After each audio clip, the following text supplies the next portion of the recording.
Wavemakers, we are live at the Taipei Game Show Day 4. Time really flies, and today is the last day of this great event. And for the past 3 days, we have been showcasing amazing indie games for you. And today, there is also will be more indie devs joining us and presenting some of the most fun and interesting games in today's field content schedule. So now, without further ado, let's dive right into the first trailer.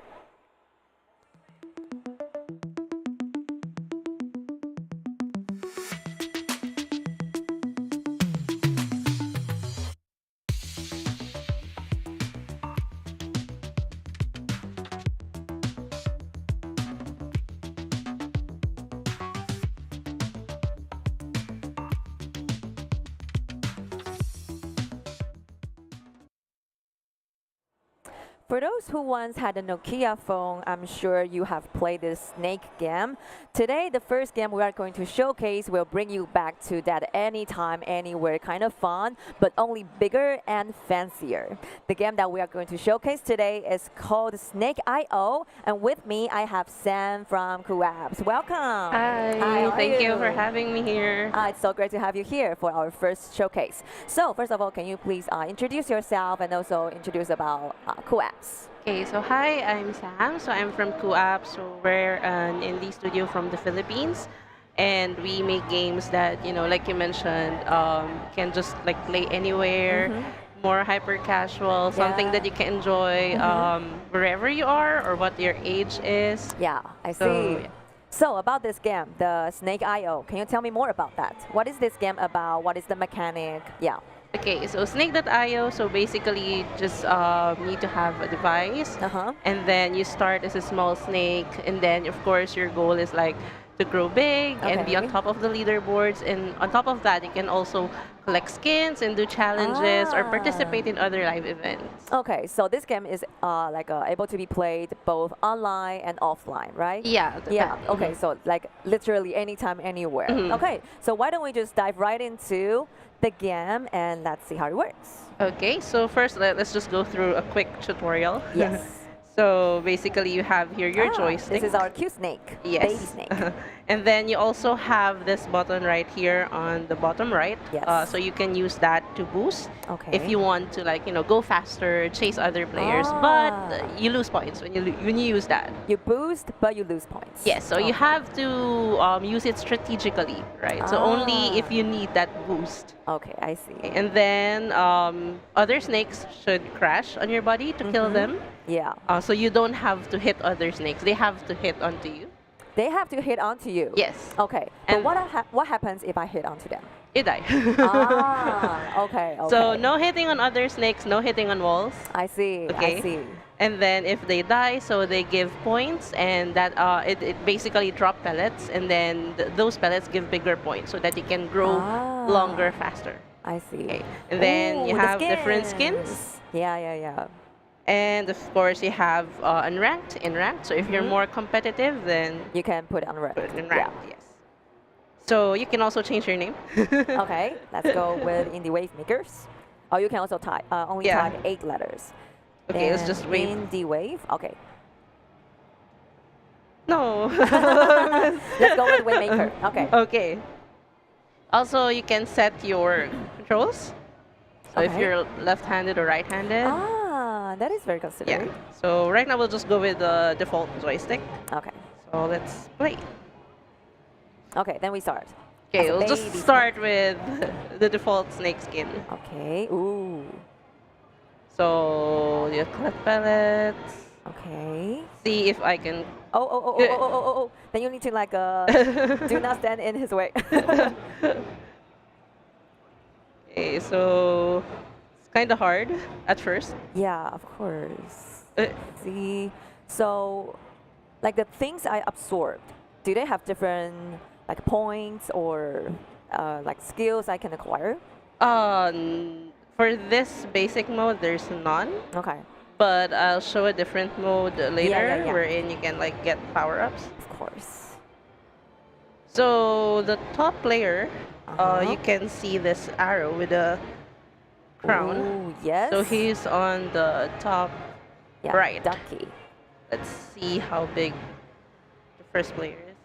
Okay, Is him? we are now ranked 22.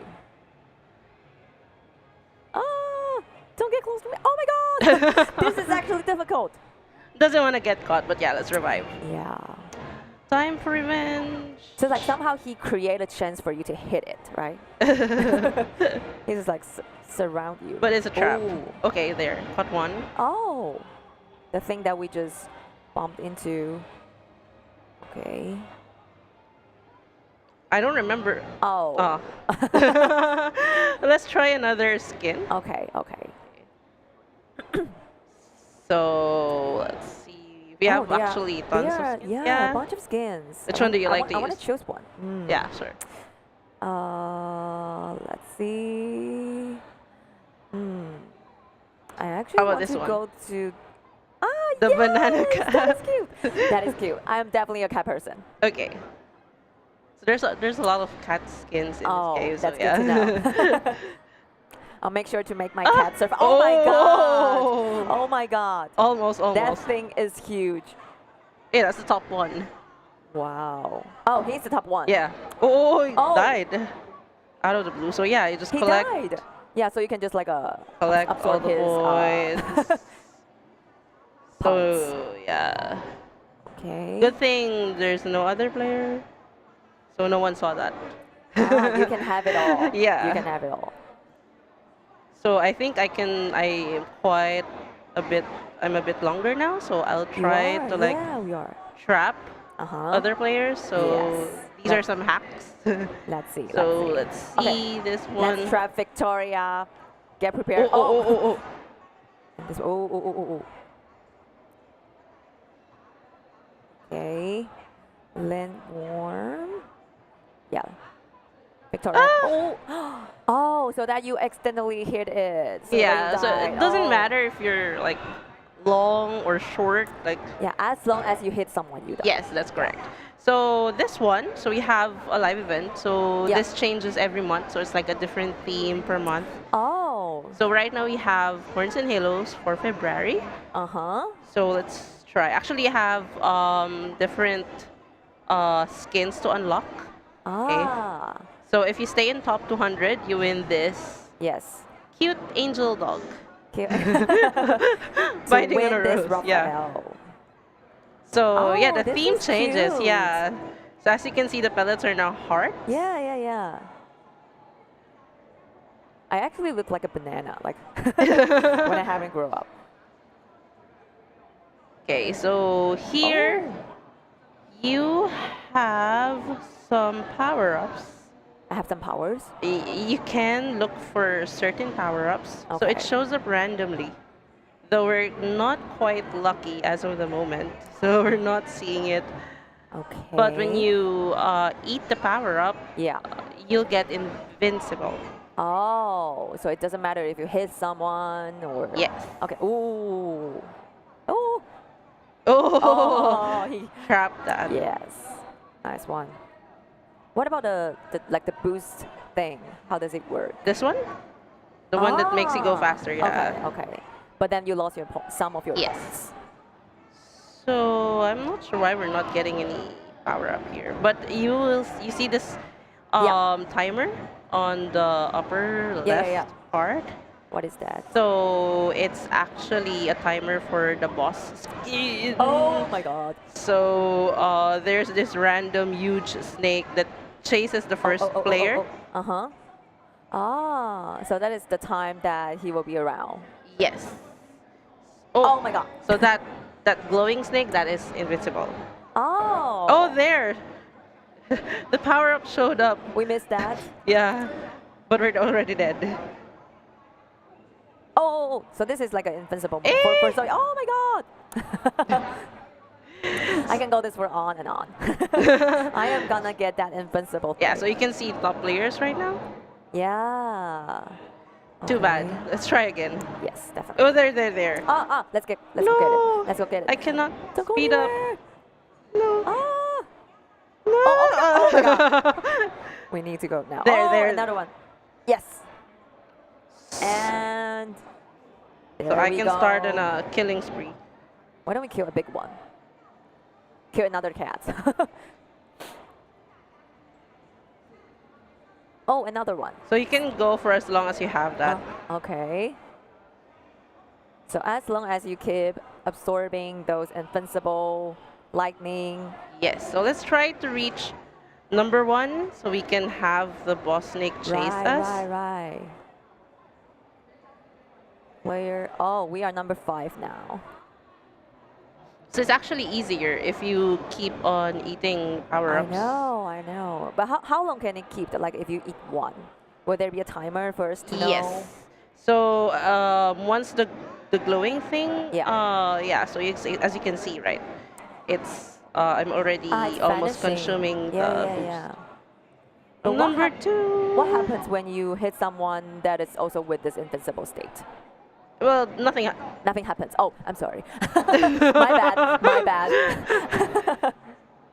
But yeah, basically that's how the boost works. Okay. Try one more. I already revived. So what number am I now? I'm still number 1. Yes, we are number 1. So what inspired you to develop this game, like based on snakes and like those very cute, and some is weird, some is like interesting kind of skins. Well, you mentioned earlier about the old Nokia game. Yeah, of course, we have to pay homage to that. So basically, it's derived from that inspiration. Okay. And we, of course, as a team, we want to make games that anyone can play regardless of their age, their skill level. Yeah. So actually, earlier for all the days of the event, like a lot of kids have been playing the game. Kids will love this. When they see the game, we're like, oh, I want to play it, and then they end up a lot of time playing it. Like the colors and the fact that you can eat something to like boost you up, make you stronger. Kids love this kind of stuff. Yeah. So. And as for the skins, we do take a lot of inspiration, not just from random day-to-day like characters, but also from like oh no wait come on. So basically, he's chasing me, and I have to charge the bolt. What's the skull thing? Like a skeleton thing on its head? He's the boss? Yeah, he's the boss. Okay. So you have to charge this. Yeah. Oh. So you need to charge it 4 times. Okay. Wait. Oh my god. But yeah, going back to the question. Yes. So we take inspiration from day-to-day like things. And some pop culture stuff, of course. And of course the community. Like our community is like a huge inspiration for us, because we take their suggestions, like what if you have this kind of skin, and then we also have a dedicated space for them wherein like they can send in their videos. So as you can see, we have this like part of the game wherein we just like see what you actually like collaborate with different developers. Not really for the community. It's not just collaboration, but more like we encourage them to make their content. Send in their feedback. And like try to feature them for other players to see. So it's how we try to like hype the community and thank them for playing the game. I see. That's perfect. Yeah. So the reason why I bring up like the collaboration is because I just saw like Among Us. We do have we've collaborated with them for like 4 live events. Okay. So we have unfortunately I don't think we have it here, but yeah, we have basically Among Us skins in the game. Can I see more skin? Yeah, but we have more skins here. Wait. Is that like from the Sailor Moon? It's actually a black cat, but it looks a bit like it. So, like I said, right, we take inspiration from different pop culture references also. And aside from that, we also have like another huge collaboration coming. I don't know, maybe very, very soon, but I cannot say right now what kind of collaboration. Right now. Something for them to look forward to. Okay. So basically that's how the game is, but we're trying to add more content, like more cosmetics. Probably in Yeah. the future can like customize every single bit of your snake. I know that would be perfect. Like for Mhm. now, it's already like a very abundant skins for the gamers to choose from. But just like you said, like maybe in the future you might have like a customized kind of system for gamers, for example, to choose like some accessories Or a or map. or map or maybe like a same skin but with like different color Yeah, combinations. that's true. Yeah, that would be perfect. Or the chance to have like players design their own, something like that. Ah, I see, I Yeah, so the see. possibilities are endless, and that's why we keep we would like to keep adding more content. Yeah, definitely. And the thing that you just mentioned that like the big secret, the collaboration you're going to have this year. Yeah, look Yeah. forward So to that. for people who want to know more about that, the updates, where can they find you? For updates, you can like us on Facebook. Okay. We have our Facebook. We are on Twitter. We are on Instagram. We are on TikTok also. TikTok. Yeah. Okay. So just search for snake.io. Snake.io. Okay, on Yeah. And Facebook, Twitter, TikTok, all kinds of social media. So do yes. follow them for more updates. And for this game, it's for PC, for mobile, all kind Yes. of devices. Yeah. You can download the game for free. It's already live, so you can play it on Google Play, Google Play, on Apple App Store. We are also on Apple Arcade. Arcade, We also have definitely. a web version of the game. Web version is like a Yeah. Facebook gaming.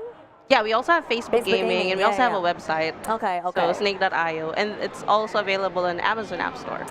So So like literally like all kinds of channels, actually like anytime, anywhere you can play this really fun game that you can have your own like a very exclusive skin, and yes. then you can like find possibilities inside and while having fun with yourself, but you can only have fun with your friends and Yeah. your enemies on the website. Yeah, actually, if you right now we're Yeah. starting to add like controller support, so you can also play on your controller. Okay, okay.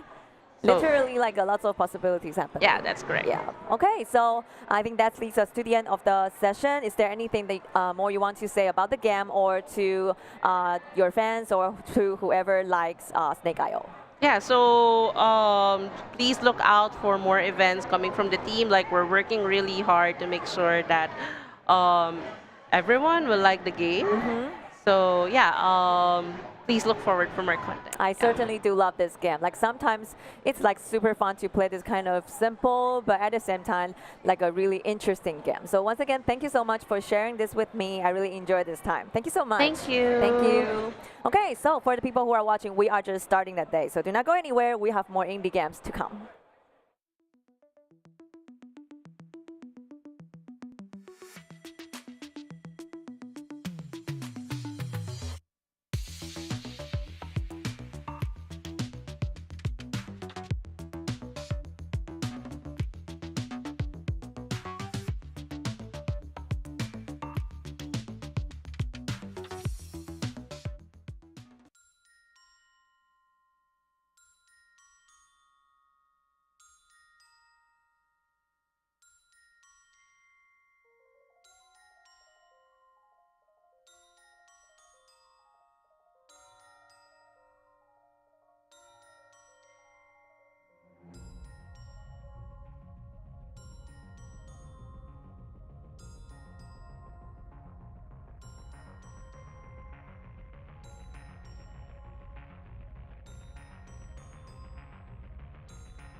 STG games could be a little bit unfriendly to newcomers as it's more difficult to master.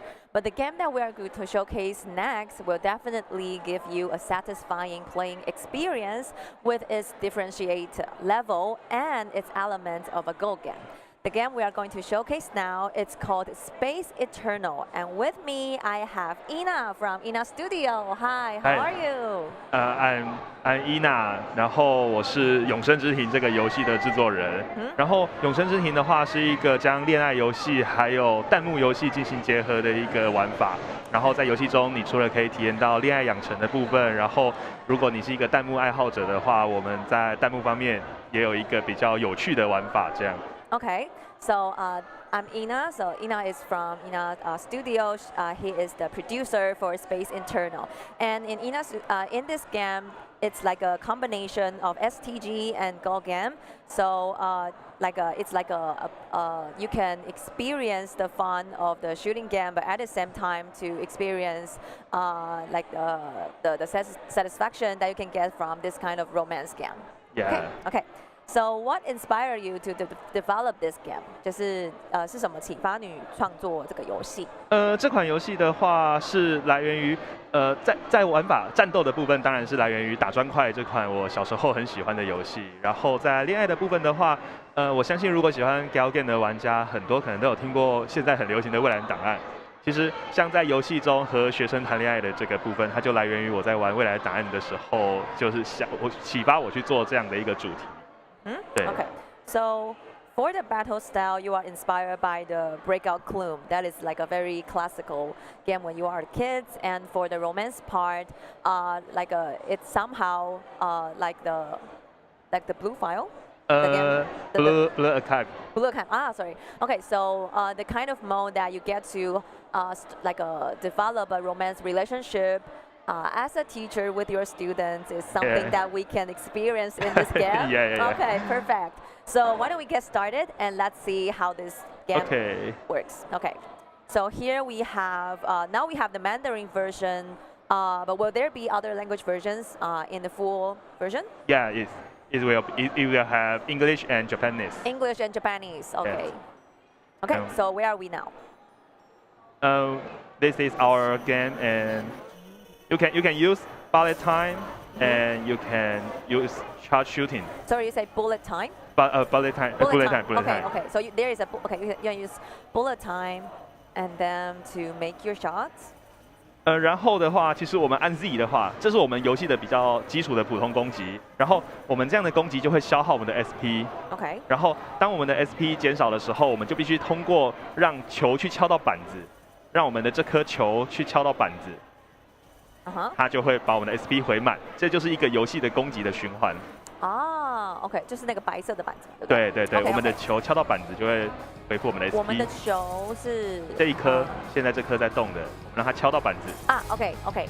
So by pressing Z, you will activate the attacking mode, and then this will make your SP decrease. Yeah. So to regain your SP, you need to make your the blue ball thing to hit the white board, so that you can get your SP back. Yeah. Okay. And你们可以看到在下面这个地方有这个黄色的条，这个就是晕眩槽。每当我们的板子受到攻击的时候，我们的晕眩槽就会增加。那当我们的晕眩槽满了之后，我们就会受到1点伤害。所以说，我们必须要防止我们的下面这个黄色的晕眩槽变多。那我们减少它的方法的话，我们就可以通过让球去撞到我们的板子。我们可以看到，在我们的球撞到板子的时候，我们的黄色槽也会减少。Okay. So you can see at the down part there is a yellow bar. This is for the scale of your dizziness. So if you have the yellow bar to be fully charged, then you will lose points. So to avoid this, you have to again let the ball to hit the white board so that the yellow bar will be diminished. Yeah.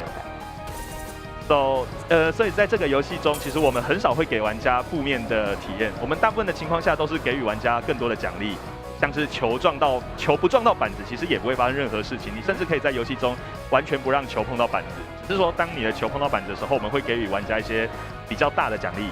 我们通过这样奖励的机制来让玩家有一个比较好的体验。Okay, so you can see that there is like a nearly no negative kind of mechanic in this game. Like they tend to give you like a positive reward, so it doesn't actually, nothing actually happen if you don't let your ball to hit the whiteboard. Yeah. But if you do, there will be certain rewards that boost your like a gaming experience. Yeah.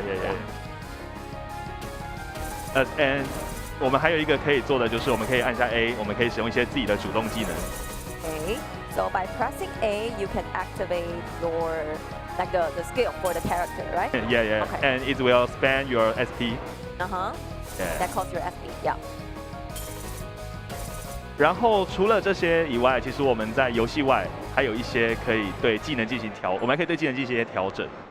像是在这个地方，其实我们这些东西都可以进行调整，像是我们刚才看到召唤红色的剑，我们就可以在这个地方将它换成其他，例如说我们刚才生成是圆形的，我们现在可以生成在敌方周围的圆形，也可以生成纵向、横向或是十字的。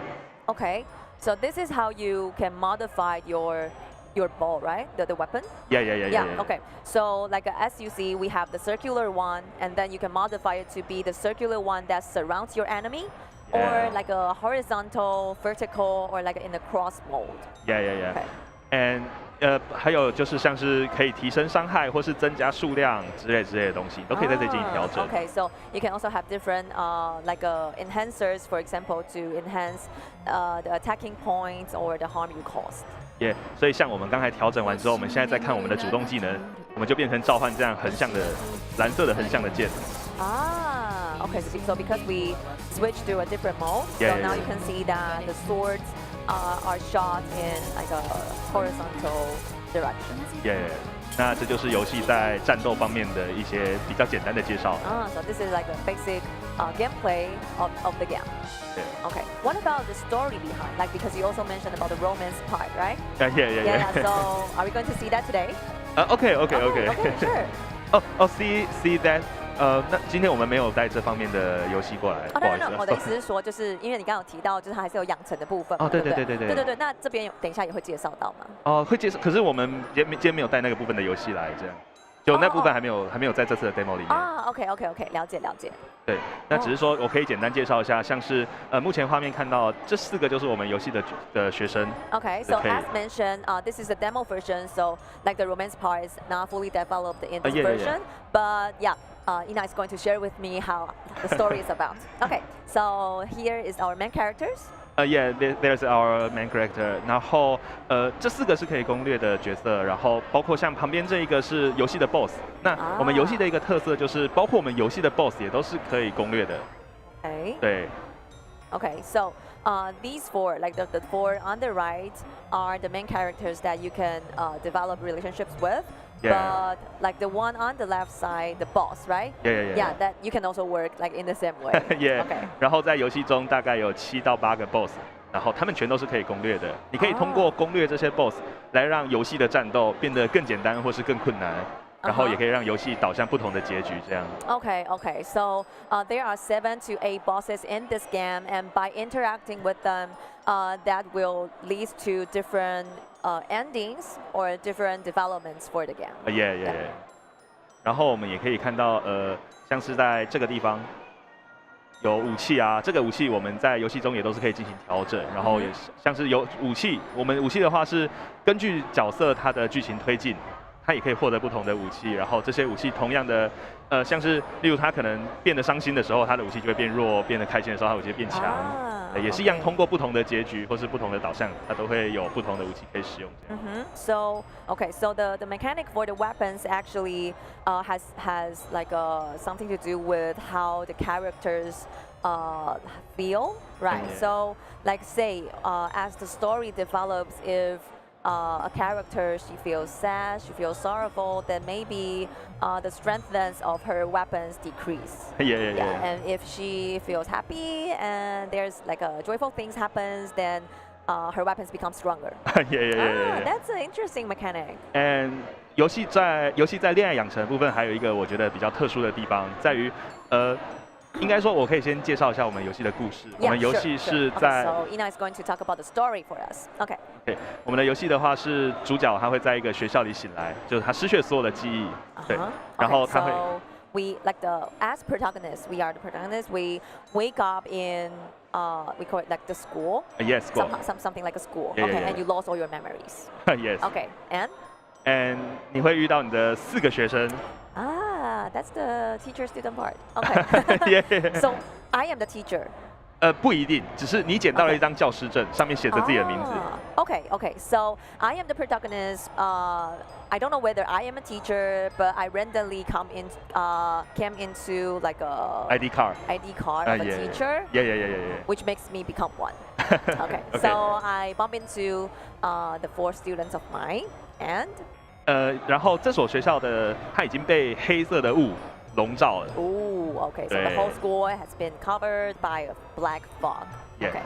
所以说我们必须通过击败这些 BOSS， 像是这些 BOSS， 然后来驱散迷雾。Okay, so we need to clear the fog by defeating all the bosses. Yeah. Okay. And 驱散迷雾之后，我们就可以因为每个 BOSS 都会在一间教室里，然后我们驱散迷雾之后，这间教室就可以做一些改造，例如变成农场。Oh, that is something special. Yeah. Okay, so because each boss they stay in one classroom, right? Each boss has a classroom. So after you beat like one of them, then the class will be resumed, and then you can do some modification on the classroom. For example, you can transform him into a farmland. 也可以，例如说改造成休息室之类的。Okay, or like something that you can take a rest. Okay, that's cool. 对，然后的话，刚才说的恋爱养成的部分，就是在说像，sorry， Yeah. 就是游戏另外一个比较有趣的地方是。它不像一般的恋爱游戏，只要单纯的提升一个人的好感度。它每当你提升某个角色的好感度，另外一个角色就会开始嫉妒之类的。Oh my god! Yeah. That is something we have in real life. No. So unlike like a typical girl game, in this one, if you only increase the favorability level of a certain student. Like say you like play favorites with someone, right? With a certain students, then the other students will like they will feel like envious. Yeah.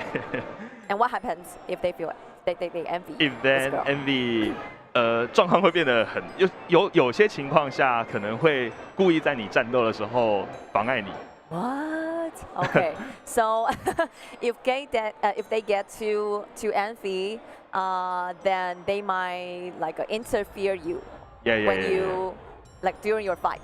Yeah. That's bad. 或是说他甚至可能会直接变成一个 boss. Oh, okay. So another circumstance is that she might become another boss. Yeah. Okay. 然后在最糟的情况当然就是会直接进入 bad ending. And for the worst situation, you will have the bad ending. Okay. Yeah. So you need to pay attention to balance the favorability level with each student. 对。Okay. 当然也可以通过一些，如果你想要有一些快速通关的方法，可以故意的去忽略其他角色。Okay. So yeah, this part we're not going to talk about that. We're going to let people have like a better gaming experience. So she just said that there is of course certain ways that you can like ignore someone, but you can still make it through the level. But we don't want to ignore someone, right? We want them to all be liked. Yeah. Okay, so is there anything else that you want to share with me about this game? 这不就是这次的展示的全部的内容。Okay. So we see about the battling mode, about the like STG, and also about the romance part, like a girl game that you can develop with different characters. Okay. So what would you say that set this game apart from the others? 你觉得这个游戏它最特别的地方是什么？它最特别的地方的话，其实就是在我刚才说的去平衡各个角色之间的好感度。对，因为其实说起来简单，但是玩家在攻略的时候很容易去偏好某个角色。I know, right? Yeah. That's humanity. So the most interesting part or the most special part about this game is that you have to find a way to balance the favorability level you have with each character, right? Okay, that is something you need to like use some strategies to handle it. 尤其在游戏中，我们不只设定了单纯的一个好感度这样的数值，其实还有很多就是对于谁的嫉妒，或是对，或是像是一些混乱值、理智之类的东西，还有一些 sand check 之类的东西。Okay, because there's not only just favorability level, there's other kinds like a chaotic level, like envious level. So you need to make sure that everyone is taken good care of. 对，就是我们想尽量的去模拟出真实的感情。Yes, yeah, because that's what they want to do. They want to like simulate how it is, like how relationships is in real life. Yeah. Okay. So I still have one question. Is that like on the menu, like when we enter the game, there is like a selection part for difficulty, right? Yeah. 就是难度的选择。Can you 在难度的选择，我 Can 们 you explain a little bit more on that part? 我介绍一下难度的选择。Okay. 在难度的选择方面的话，现在上面写的只是我们暂时写出来的。So this is the difficulty levels for you have like a baby level, you have like a normal level. Normal level, okay, and you have very simple level. But this is so this is like the most difficult one. This is most difficult. This is most difficult? Yeah. It's like it's sarcasm. Yeah. So it says that very easy. Hard. But low. Yeah. Okay.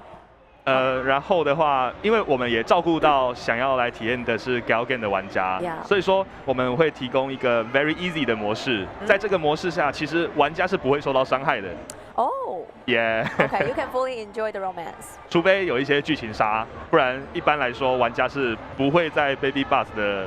I see. Okay, so because there are certainly some gamers who want to experience and enjoy the Galgame part, so that's why you develop this like a baby bus level, in which the gamers won't receive any harm. Right? Yeah. Oh, that is fantastic.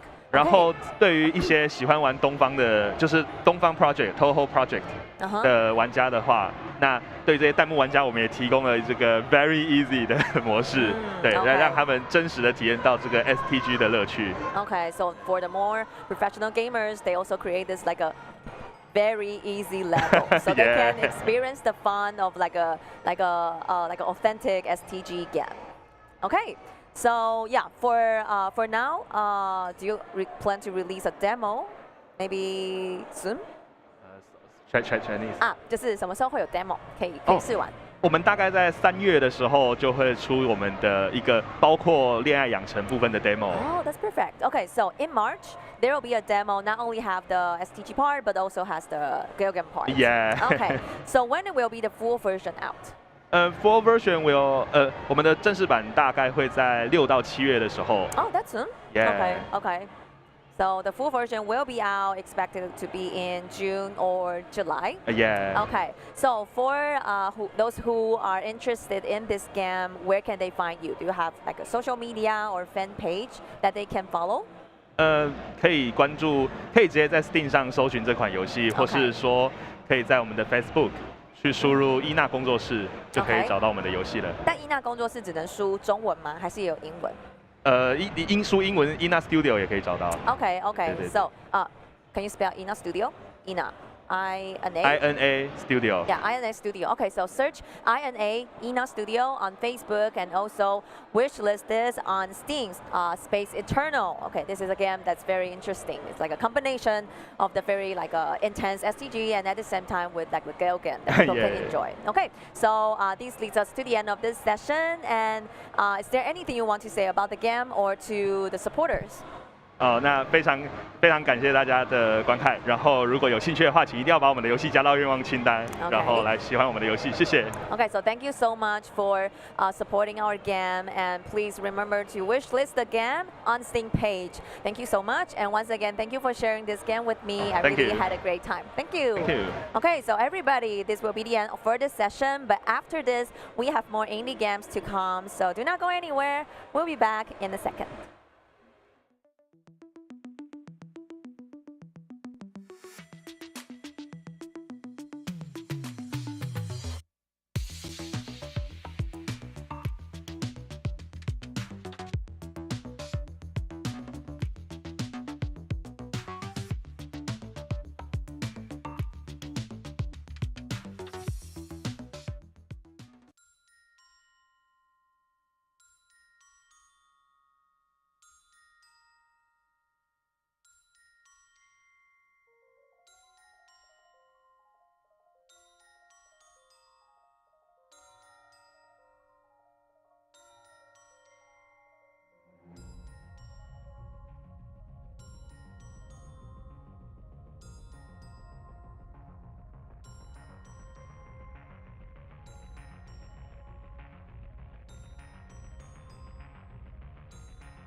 If you are a fan of looter shooters, FPS, and character action game, then this is the game for you. But what's better, you get to build your own boss. The game we are going to showcase now is called Unyielder. And with me, I have the dev teams from True World Studios. Welcome. Hey, hi. Hey. So to kick off, can you briefly introduce yourself and True World Studio? I'm Leslie, so I'm the creative director. And Hi, I'm Josh. I'm the lead game designer. Okay. So, about this game, Unyielder, can you talk a little bit more about this game? What is this game about? Okay, so Unyielder is a looter shooter. It's FPS designed to run with boss rush. Boss rush, yeah. Yes. So what we try to focus on is the fun aspect of boss rushing and shooting and the impact of all the different weapons. For the development. Of course, there's also an additional component of the world we built in for the players to actually briefly explore, but that's really like a side kick to the game? To the game. Okay. Sorry, do you mind draw the mic a little bit closer? Okay. Yes. Right. Yeah. Yes? Yeah, good. Thank you so much. Okay. Okay. So, yeah, about the worldview, can you maybe like explain a little bit more about on that part? Okay, so we designed it with the with a concept in mind. I would call it inordinate mythic sci-fi. Okay. And if you're gonna see a lot of these effects and a lot of these nuances whereby we draw ideas from anime, manga, because that's actually what we love and what we actually like. Okay. We haven't presented any of the characters in this yet. Okay. Just now in the trailer, you would have actually seen some of these pre-development characters. Yeah, I saw that. So during the show floor, what we actually revealed to the public at this point of time is how the game will play like, how the game will feel like, and we actually hope that players of the FPS genre, they'll actually love this. Okay, so speaking of that, let's get started and let's actually feel the game. Okay, so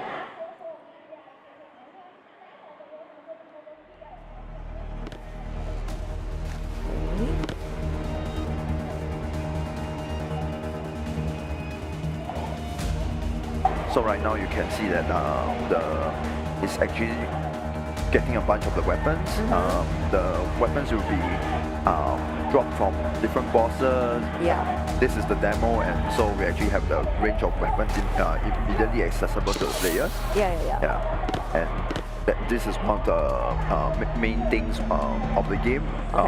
The roguelike aspect, whereby you pick up perks to actually enhance your ability to either shoot, have stronger constitution, or even jump higher. Then, of course, those are the more basic things. Yeah. But we are expecting to do even more crazier abilities like nuking and stuff like that. Yeah. Okay. Some crazy stuff. Yeah, some crazier stuff. Yeah. So the first boss that you're gonna see right now, that's actually randomly generated. All bosses are randomly generated? Yes, as in the boss you encounter will be randomly generated itself. Yeah. Okay. So all these bosses are actually designed to make the fight tough. Yeah. And because the nature of the game is a boss rush. Yeah. A lot of you will definitely have to do a lot of dodging, try to figure out what weakness they have throughout the game, and also augment the way you play with the different weapons and the different counterparts. So about the boss part, like how you just talk about like they are randomly developed, and like do we interfere with how they developed? Okay. So there's this component in the game whereby the boss will actually drop what we call cores. They're sort of like the currency of the game itself. Okay. You utilize those currencies to actually access the milestone bosses. The milestone bosses. Okay, so we call them the legendaries. And also you will fight the final big bad, which will also require different kind of cores. And those cores will actually augment the different permutation to the final boss. Yes. I see. So there are actually like quite a lot of possibilities. Yes. With it. Yeah.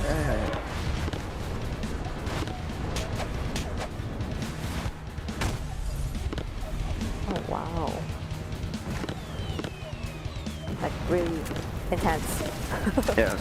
So like I said before, as you can see the graphics we've made, we specially designed them from inspiration from different kind of anime, different kind of manga, because that's where a lot of the inspiration will draw from. Yeah.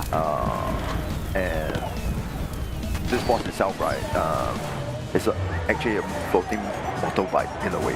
Yeah. Floating Floating. A floating motorbike. Yes. Yeah.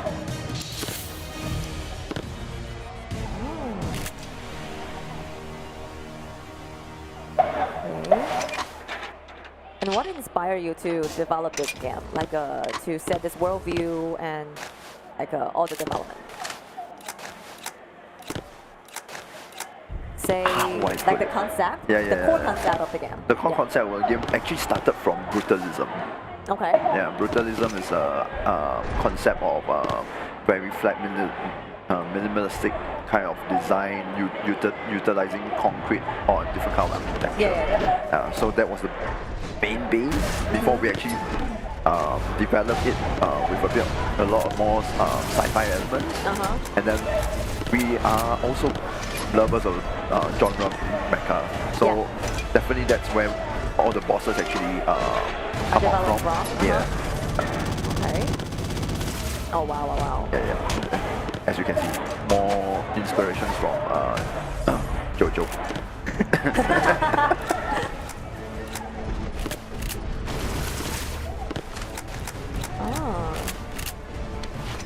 So that is somehow like an X that gamers can, maybe they can discover themselves. Correct. Like somehow Correct. it's like inspired by something that I used to see or something that I like. Yes, definitely. Yeah. So also, if you notice the weapons, are not your conventional shooting weapons. I see.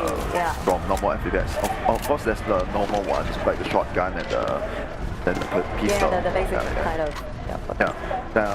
Along the way, you'll be able to unlock things like what this boss is actually holding on right now is a machine gun axe and a pistol gun katana. Katana. Yeah, Okay. yeah. So we do have a lot of interesting ideas for the weapons, which is we'll definitely be excited to actually see how the players actually experience so for example, them. like if you beat the boss, then you get the katana, or like some part of it. It might be some part. At this point of time, some of these things are still in development on the discovery. But we want to make sure that the player, whenever they discover something new, it's actually fun for them. It's actually exciting for them. So a lot of our design philosophy is on the focus on making it fun experience for the player. Yeah, like a very explorative. Yes, correct. Oh wow. So we also make this game very streamable. With the different kind of experiences you will definitely go through, because each player will actually really go through a very unique kind of gaming type of gaming throughout the different kinds of arenas, because no one arena actually spawns the same boss. Yeah, right. Everywhere it's different. Yes. Like you discover new places, new enemies, new weapons, new parts. So the more you play, the more dynamic the game is going to feel. Yeah. Okay.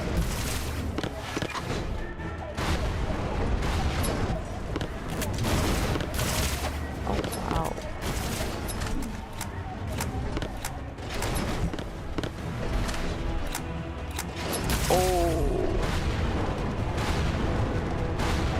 So the name of the name of unyielder actually comes from not yielding, never yielding to never yield to anything. Correct.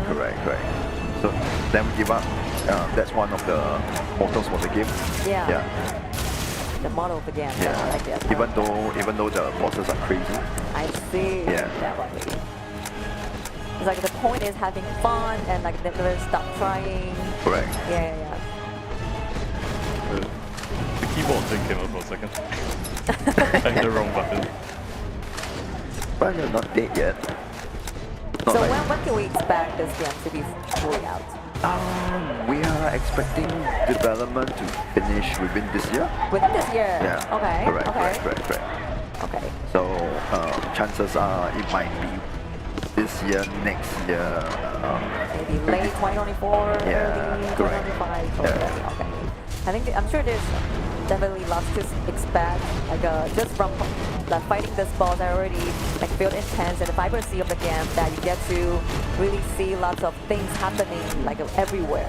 Right. So what would you say that set this game apart from like say its own kind or like the others? Unique visual style. That's definitely one. Yeah. And a lot of FPS is focused on realism. Yeah. We really stay away from that because we find that definitely there's a lot of great FPS game out there. Of course. Surrounding on sci-fi realism and things like that. So we wanted to make something more towards stylistic anime kind of style, and also definitely the roguelike elements is going to make it more fun for everyone. Yeah. So those are the few things which I think when put together builds a very unique experience compared to most of them. Yeah. Okay, Skinner. So these are the characters that we expect to see. Yeah.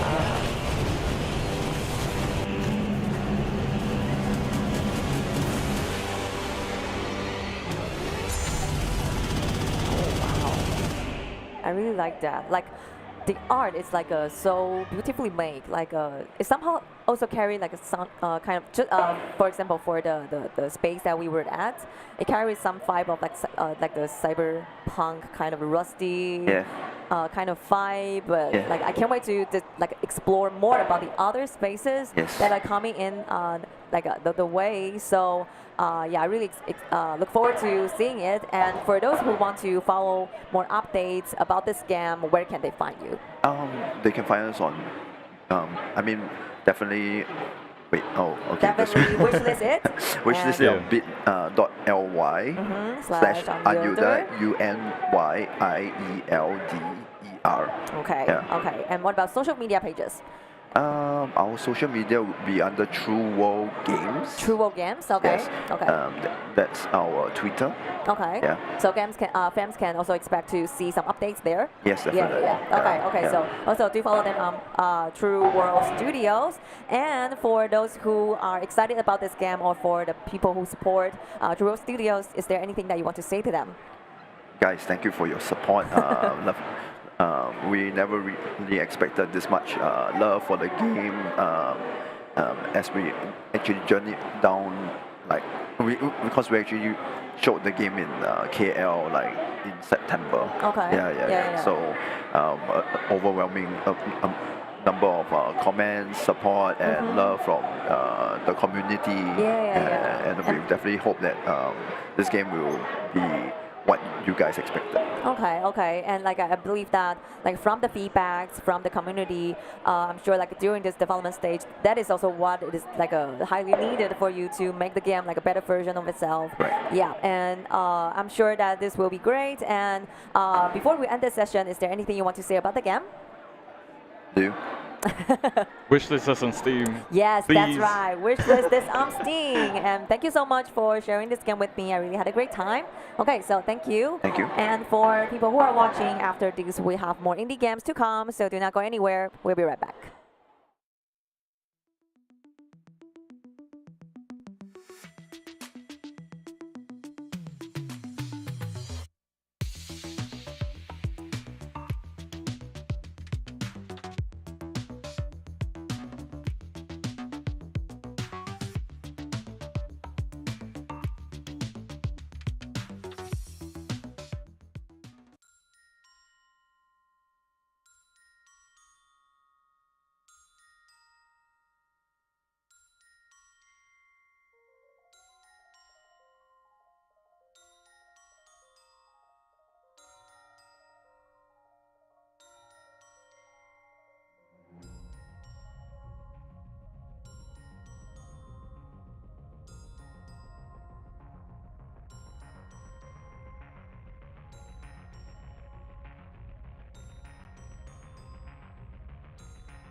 there are various reasons why someone wants to become a VTuber, but regardless of the initial motivations, there is one ultimate goal, which is to become the master of VTuber, and you are going to be the person who makes that happen. The game we are going to showcase now is called the Master of VTuber, and with me I have Ron from Night Games. Hi, good to have you here. How are you? 大家好，我是那个 Nice Games 的制作人。Okay. 我叫 Ron。Okay, so yeah, this is Ron. She's the producer of the Master of VTuber. And yes, let's talk about the game. What is this game about? OK， 这款游戏呢，它是一款就是VTuber 养成的游戏。那游戏名称中文叫做 VTuber 大师。那玩家会扮演一个经纪人的角色，去养成自己的 VTuber。那就是它是一款就是经营模拟类型的游戏。Okay. Okay. So the Master of VTuber is a cultivation game, and as the player, you play as the manager of a company who need to develop the most famous or most successful VTubers. Okay. So I think we can get started, and let's dig a little bit deeper about this game. OK. 好。那我目前游戏内呢会有3只VTuber 可以选，那其中一只叫灵媒。它是目前其实在 YT 上面，就是 YouTuber 上面已经可以找到的一个真正有出道的 VTuber。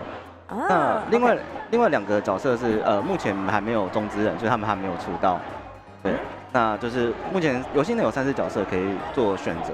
Okay, so for now we have 3 characters and 3 YouTubers to choose from. And for this one, the girl with red hair, her name is Ling Mei. She has already been out on YouTube as a VTuber, right? Yeah, so for the rest 2, currently they haven't had sponsors, but we look forward to seeing that happen in the future, right? Okay. So, can you talk a little bit more about our 3 VTubers? OK， 其中一个会比较有趣的是蓝香，就是蓝头发这个叫蓝相处。那他用中文的谐音就是跟人家不好相处，我不知道英文要怎么去解释。对。OK。对，就是那目前他是就是大家试玩下来，大家最喜欢的角色。Okay, so this girl, her name is Lan Xiangchu. So Lan Xiangchu is like a parallel pronunciation from Mandarin to English. It doesn't have like a parallel word in English, but Nan Xiangchu in Mandarin Chinese, it means that someone is very difficult to get along with. Yeah, so typically you can say that someone's very difficult. Yeah, so this girl, she is actually the character that is like the most welcome one, right? During the demo session, actually, most gamers likes her very much. 我再介绍一个就是绿天会。OK。绿天会就是一个其实我们目前设计的3只角色呢，就是他们最终都到那个第9游戏里面任职。那这2个角色，一个蓝相处他是一个工程师，所以他会有一点工程师的一个性格，就讲话比较直接。OK。所以他才会让人家觉得他蓝相处。那绿天会的话呢，他是一个绘师，所以他主要是的画美术。那他的角色设定，他是从一个大学刚毕业的新鲜人进到职场，那他以为大学的那一套在工作上也用了，可以一样沿用。所以就是会遇到很多挫折。那我们希望玩家去尽量的去了解 VTuber， 然后也顺便带入一点游戏公司的制作的心路历程。I see. Okay. So for the girl with blue hair, Lan Xiangchu, so the reason why she is like a little bit difficult to get along with is because her job is an engineer. Yes. And this is not to those engineers, but she is more direct, right? With more direct personalities, and all these 3 VTubers, they ended up working at the Night Games, right? Yes. Okay, so that is like a connection between the game with your team. Yes. Okay, and for the girl with the green hair, it's called 绿天会, right? 绿天会. Okay, so as you can see, she is much younger, and she just graduated from university, and she thinks the way she do things in college can also work out in a society. So after she enters the society, she face lots of like difficulties or like she had troubles having something like interviews or something. Okay, yeah, but she her career is a painter, right? Yes. Okay, okay. 那我们就以林美的故事线为主角。Okay.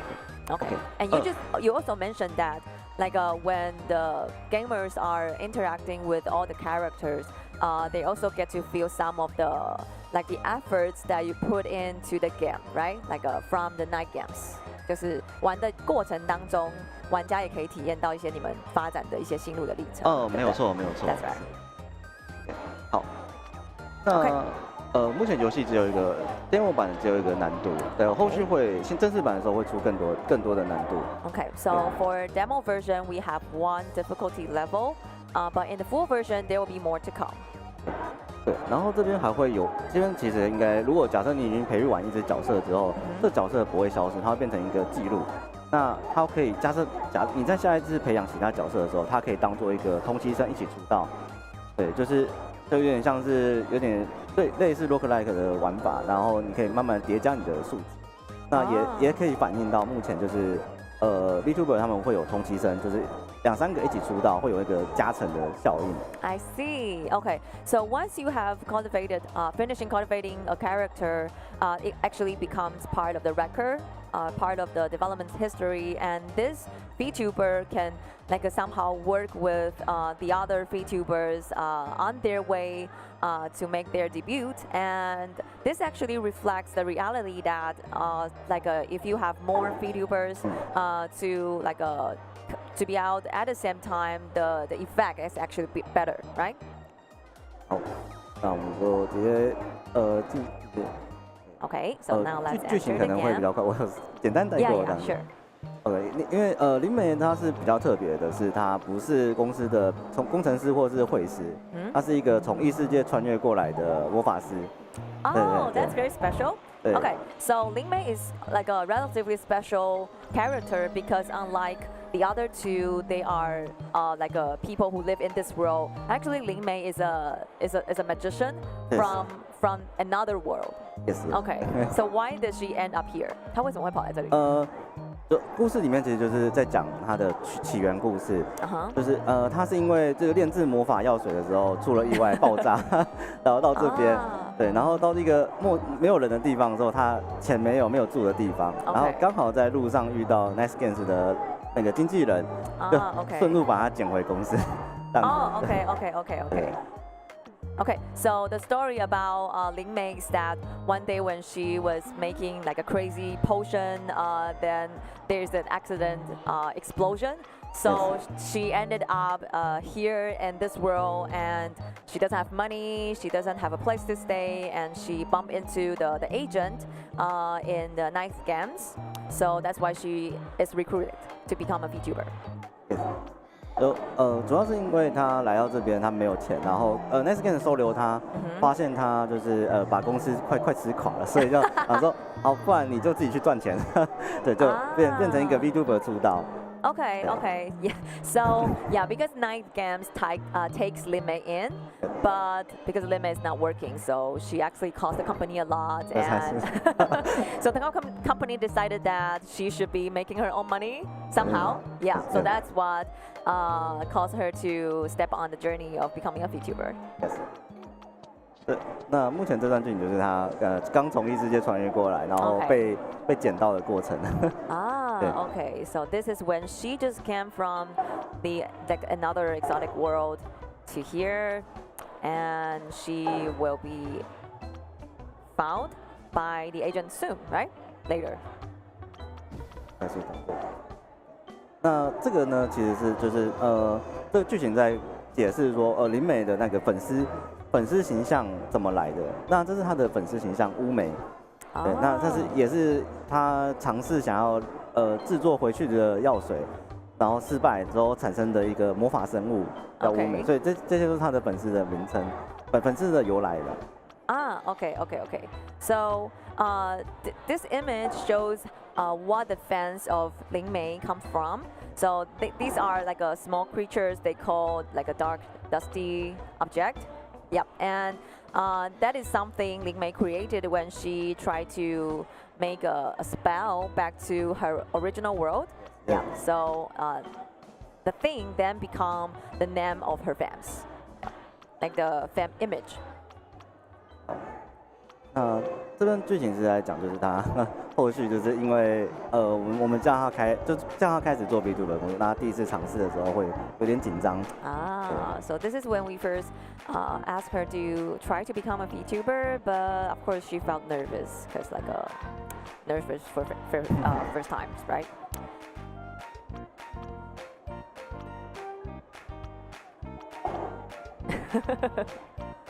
Okay.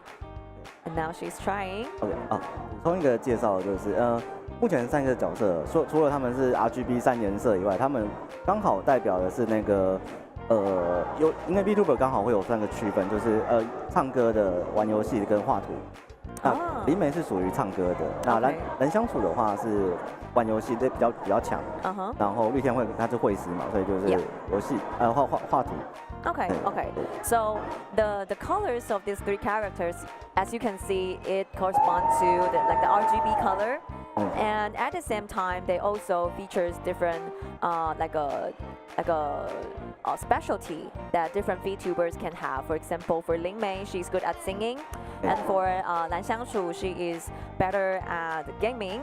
And for Lü Tianhui, she is professional at painting. Yes. Okay.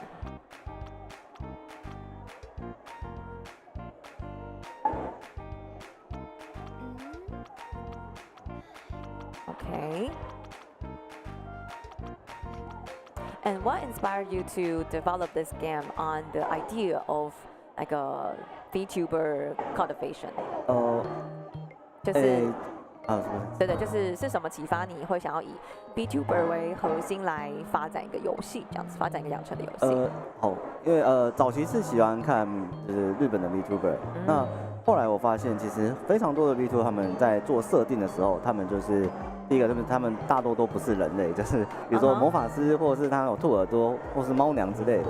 那其实这些东西，因为我本身是游戏开发商，所以我要看到的时候会发现，这些角色其实很像游戏内的角色，所以我就觉得，这样的东西是不是可以让它做一个就是游戏，做成一个游戏，然后去讲他们的起源故事，因为大多数的一个 VTuber， 他们在就是起源故事的时候，只有在他们一开始直播的时候有稍微有介绍到，但是他没有去真的带入说他起源故事真的发生什么事情。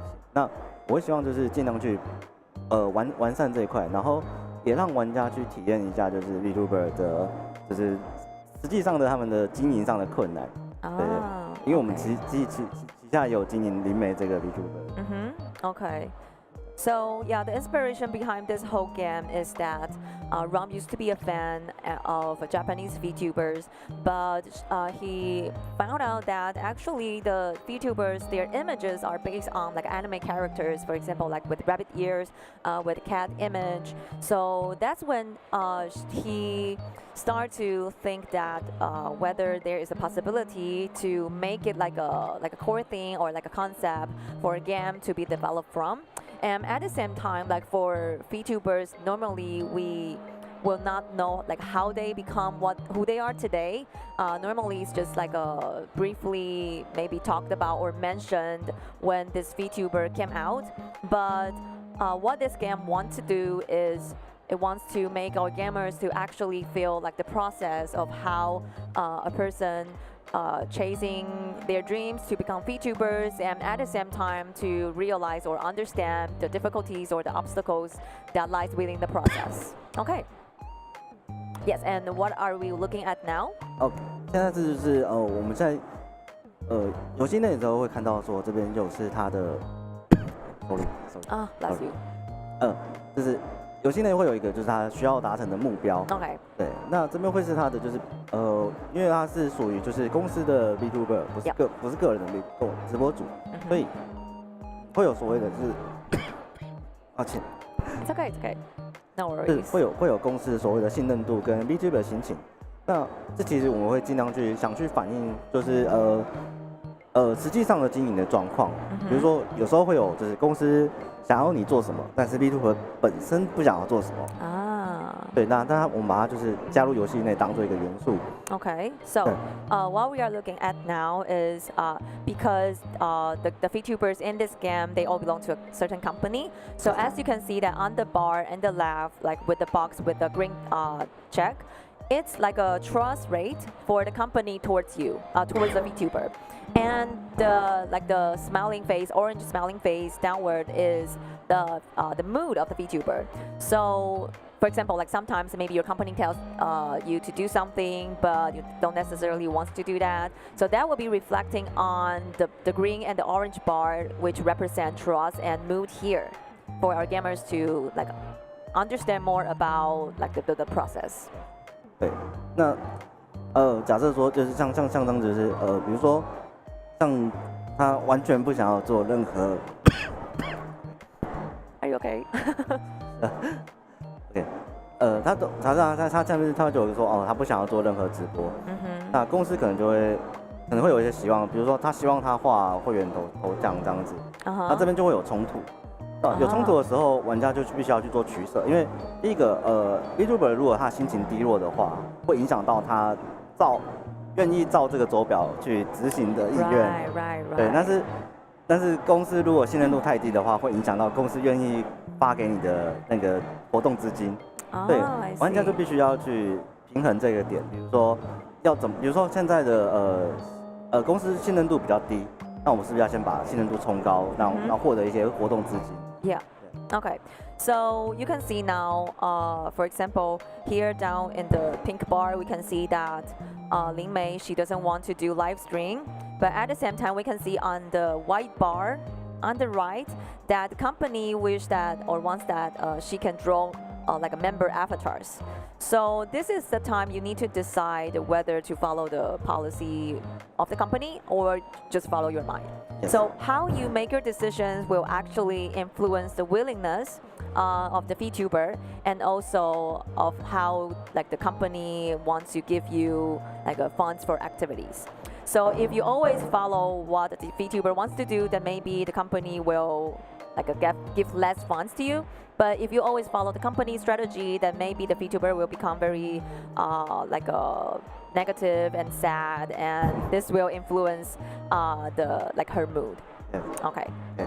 对，那其实我们有在做这款游戏的时候，我们有请过很多的 VTuber 来试玩，那包含就是个人式跟企业式的时候，他们都给我们一个反应是，对，这个非常的真实，就是他们内部其实蛮常有这样子的冲突的。Okay. So actually, Night Games has invited many VTubers to demo this game and to play this game, and like the feedbacks they have given, like are all very positive, right? They really think the game reflects their real life, like when they are whether it's like a solo VTuber or like a company VTuber, they all face like similar situations that our gamers will see in the game.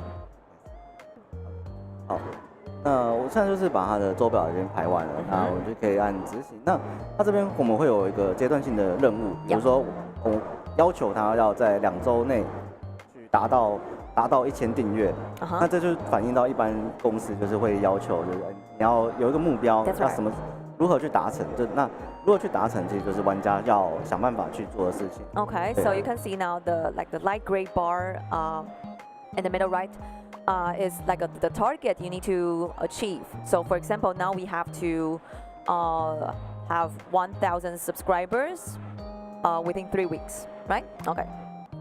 So this is just like how. OK， 他现在就是心情不好，然后就不做事。Okay. Now her mood is low, so she doesn't want to do anything. OK， 那这边就会出现就是一些特殊事件，比如说我们在直播，应该说我们在经营 VTuber 的时候会常遇到，比如说工商啊，或者是其他的 VTuber 来邀请一起直播。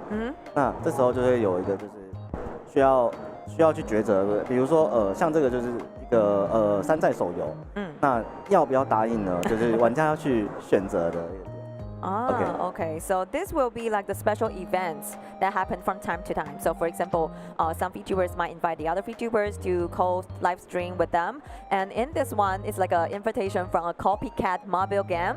whether you 对，这样就比如说，我刚刚选的是答应，那答应了之后，我虽然钱会增加，但是观众不喜欢看，所以你的订阅数就会降。Right. So if you say yes to this project, then certainly you earn some money, but at the same time, because maybe your subscribers, they don't like this kind of thing, so you will lose some of them. Yes. OK. 那刚刚的其实只是一个一般的简单的选择事件，那还会有一些特殊事件，特殊事件就会用就是对话的方式来呈现。Okay, so apart from the basic gameplay that we just saw, there will also be special events which will be presented in like a narrative mode. 英文有点跑掉。这也是这是另外一个事情，就是我们在里面安排了大概3、4种类型的事件。OK. 那这个类型的事件是目前的趋势比如说现在的那个大乱斗很流行，那你是不是要改换成去玩就是大乱斗这样子？对，就是变成就是跟一般的那个经营一样，就是我们是不是要追一下趋势？那追一下趋势会有一些流量。Okay. So for example, this is another event. Like for example, the trend now is big fighting. So you have to decide whether you want to follow this trend. And maybe by doing so, you will have more subscribers. And stream. 对的，那这种选择的时候，我们会有就是会有好处跟坏处。那好处就是选这个直播，那个你的获益会增加，但是相对的，就是如果你不照你周表原本是这样安排，但是后来变更的，就是 VTuber 的心情会下降。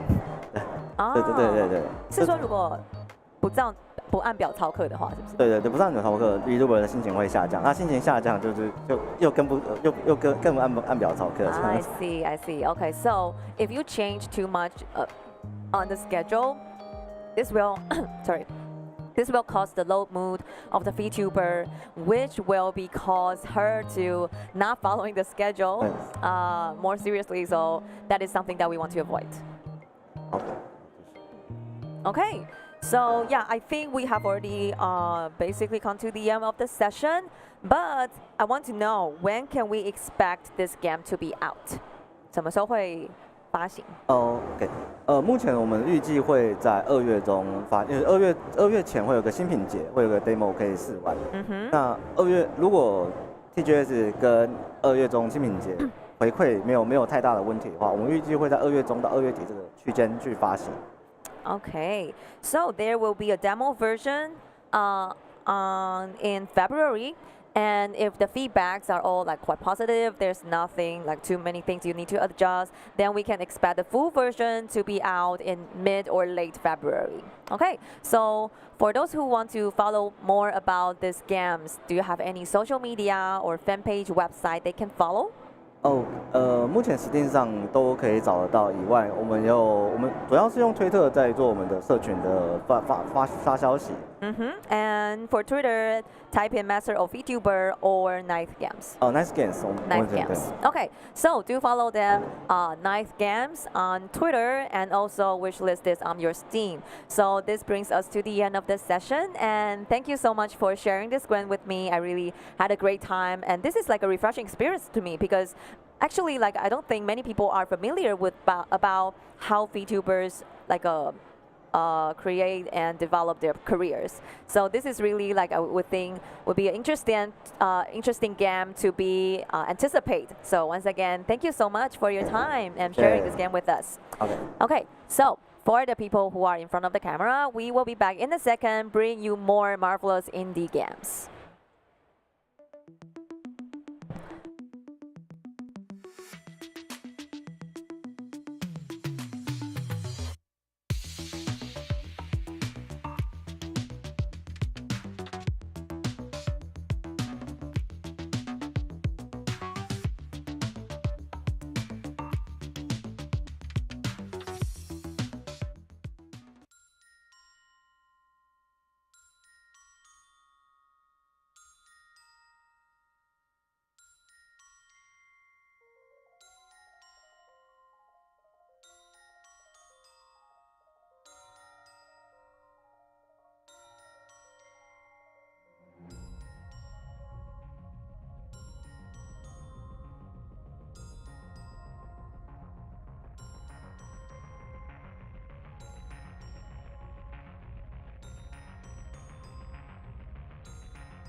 Usually in a tower defense game, you want to make sure to level up all of your heroes as high as possible. But in this game, you are not going to do that, but to create how you're going to create them. So with me, I have Kyo.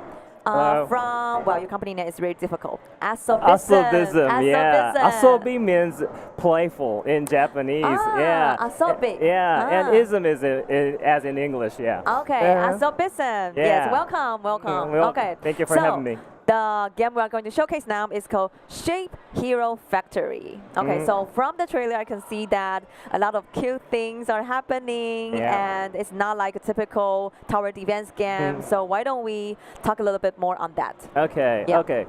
It takes about 20 minutes to get to the boss, so I think my friend's gonna start playing. Yeah, we can start right away. Okay. Yes. Please. And then we can talk while he plays. Okay. Yes. Okay, then I have about three things I want to tell you. Is the really new things about this game. Okay. Yeah, and factory building game is normally pretty technical. Yeah. And That's right. It's very complex. You know, our director likes to play like Factorio. It's a pretty famous game, but it's really fun and we love it. But it's pretty technical and complex. So we thought, hey, can we make it more simple and cuter? You know? Right. Yeah. And in this game, you're gonna use a cute little buddy called Minion. Yeah. In Japanese, we call kawaii. You know. Kawaii. Kawaii character. Yeah. Yes. And he's gonna combine the shapes of circle and triangle and square and mass produce the heroes. Okay. Yeah. Okay. Yeah. Does that sound new to you? Yes. It does. Yeah. That's great. That's our point. You know. And little kids are making lines at our booths because factory building game. Kids never make lines for the factory building games. That's right. Definitely not. Yeah. It's just too difficult for them. Yeah. It is. So we want to reach that. To make it playable for all ages, yes, right? Yes, definitely, yeah. Okay, so he's playing it, yeah. Now we have the hero tree. Yeah, hero tree, yeah. And you can unlock the hero tree as you go on. With different shapes. Yes. Even with the things that you can write on. Yes, and you can get, there's a tech tree afterwards, and you can unlock that, and you can get the scissors, and you can cut the circle into half, and you can make a new hero with that. That is cute. Yeah. That is cute.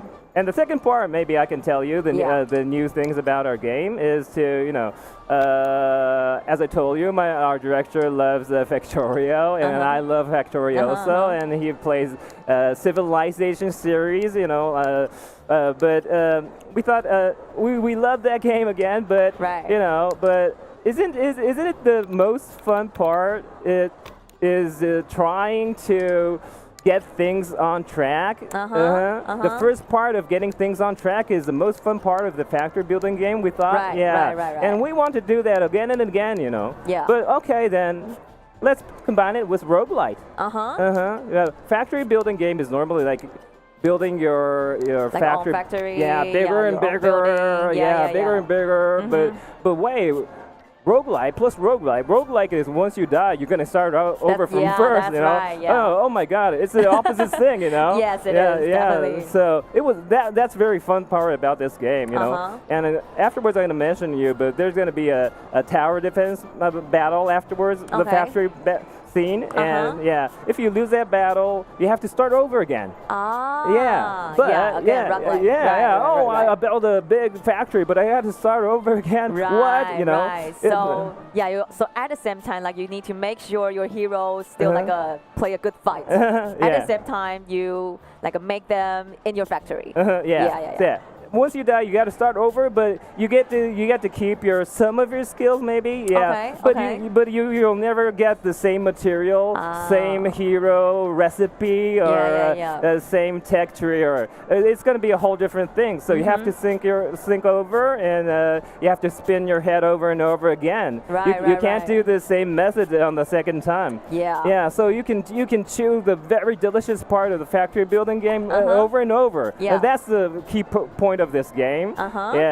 Okay, okay. Is that new to you? It is, Yeah, it is definitely. Yeah, right, I've never seen this great. before. Yeah. Right, so for now we are like continuously building the heroes, and then like later on we will be like entering a fight. Yeah, yeah, Okay. it's gonna be a Well, that's Right now. Yeah, right now it's gonna be a fight. But we haven't still made any heroes, but and the enemies is still not. It's still a tutorial, so the enemies is still not appearing. okay. But you know, yeah, and you can. This is a tutorial, and you can place a bridge under the conveyor. Yeah. And yeah, you put a canvas, and the motif. It's called a motif. The triangle big building over there is called motif, and Motif. Motif. Yeah, Okay, and you can abstract a triangle from a triangular motif, and a circle from a circular one. Ah, I see. There's a circular one, a Yeah, triangle one. and that dice that's right. on the top, you can abstract a square. Yeah. Okay, and so like bit by bit you unlock different kind of things. Yes, and there's gonna be a lot more huger map when you go on, and and you can abstract all sorts of shapes. Okay, so this is like the things you can build, their ability. Yeah. Okay. And you have to, if the factory gets crowded, you have to, separate the conveyor, and you have to go under the conveyor, and you have to, fix something. Fix something. you have to be more, make the factory more efficient to build a more stronger hero. Operate it in the right way. Yes, right. You have to make as many hero as possible to beat the getting stronger enemy. Yeah. Minions, I know that now. Yes. Yeah, right. You're right. Okay, so what about the countdown bar that we see like a? It's a. You have to be quick because there's a time limit. You have to go on to the battle. Okay. Yeah. So, and the quicker you make, you get more experience. Yeah. So now we got onto the battlefield. Yes. Okay. Yep. And yeah, there's some enemy. Even the enemies looks cute. Yeah, it's still tutorial, so there's a cute guy, cute enemies. Monsters. Yes. That's cute. Yeah. Okay, then I'll talk about the third point. What's new about our game? Okay. Well, it's actually this tower defense mode, and there's no factory game combined with the tower defense. That's right. Oh, someone's coming to your tower. Yes. Oh my God. Yeah, we're short of heroes. Yeah, we're short of heroes. And no weapons and no shields yet.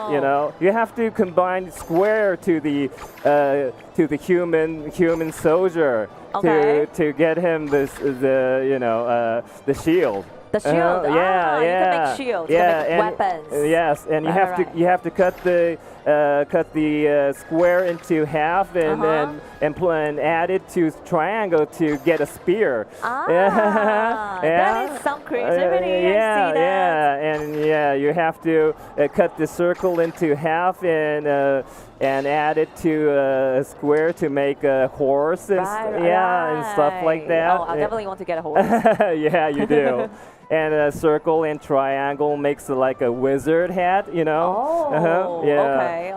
So on. There's a lot of heroes in this game, and that's the fun part of the game also. Okay. So this is the map? Yes, this is a map. Okay. Yes, and very right is a boss, and there's about 7 waves of this tower defense. Yeah, and I see. Yes, and you can this salad-like thing is a tech tree point, and the fire part is a enhancing point. You can select randomly to enhance your soldiers. Okay. Yeah, and like you can unlock the hero like this. Yeah. And then talking about the third point. So cute. Yep. And there's whole lots of cute guys coming. Okay. Yeah, okay. it's still a tutorial, but still it's cute, you know. Yeah, and it tells you like okay, yeah, the yeah, production and the speed, half the circle, ability. yeah.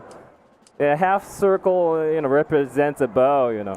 And so now, for now, we cannot have the archer. Yes, right, yes. We can have, yeah. We have soldier, wizard. Yes. We got the hero recipe for wizard and hero maybe. For the shield soldier. Shield soldier, yeah, you're right. Yeah. Okay. Yeah, and then we are back. Yeah, we're back. Yeah, and we have we have a little time, so you got to build the factory in less than 1 minute and 52 seconds. Yes. And the battle starts again, and an enemy's coming up to you. Okay. Okay. Better grab the time. Yes. And that's a new part of this game, and you know there's a tower defense mode after this, and an ordinary factory game like our like Factorio, which we love very much. Right. But they use a measure called SPM. That's a science per minute, and that's a package you can make in a minute.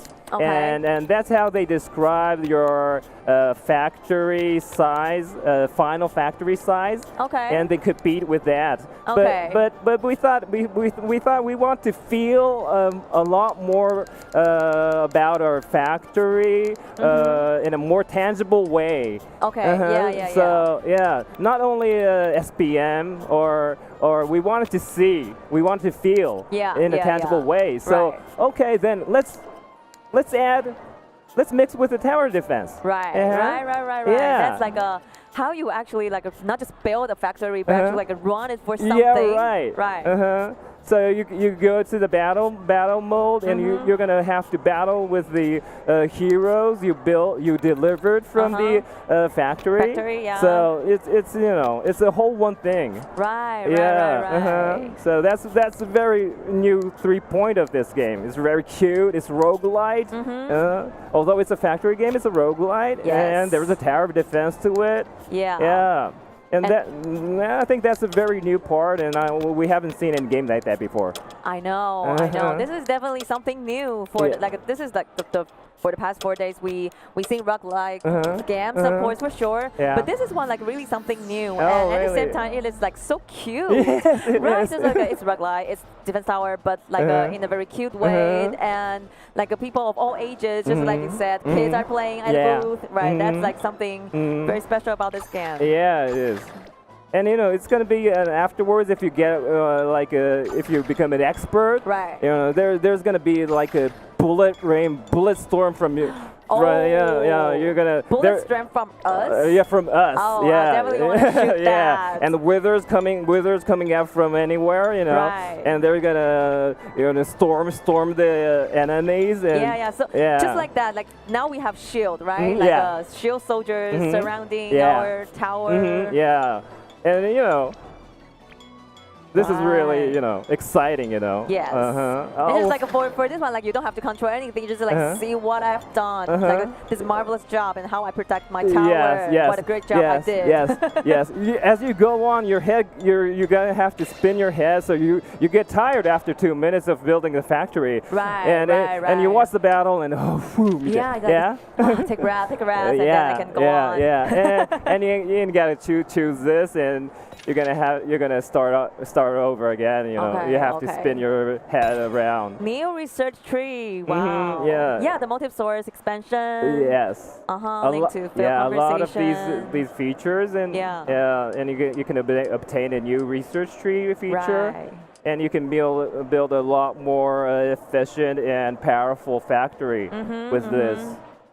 There's like certainly tons of possibilities that you can play with this game. Yes, it sure is. Shape Your Factory is a game that you can like experience, really, experience the fun part of the factory building game again and again. So that's the point of our game. Yeah, and like by just now you said like the strategic games are very difficult, but actually I say like there is some actually strategies inside, right? Yes, there is. Like, but you play it by learning it, right? Yeah, so that's not like a super inaccessible, but you can like really learn how it works step by step by unlocking new features. Right. Absolutely, yes.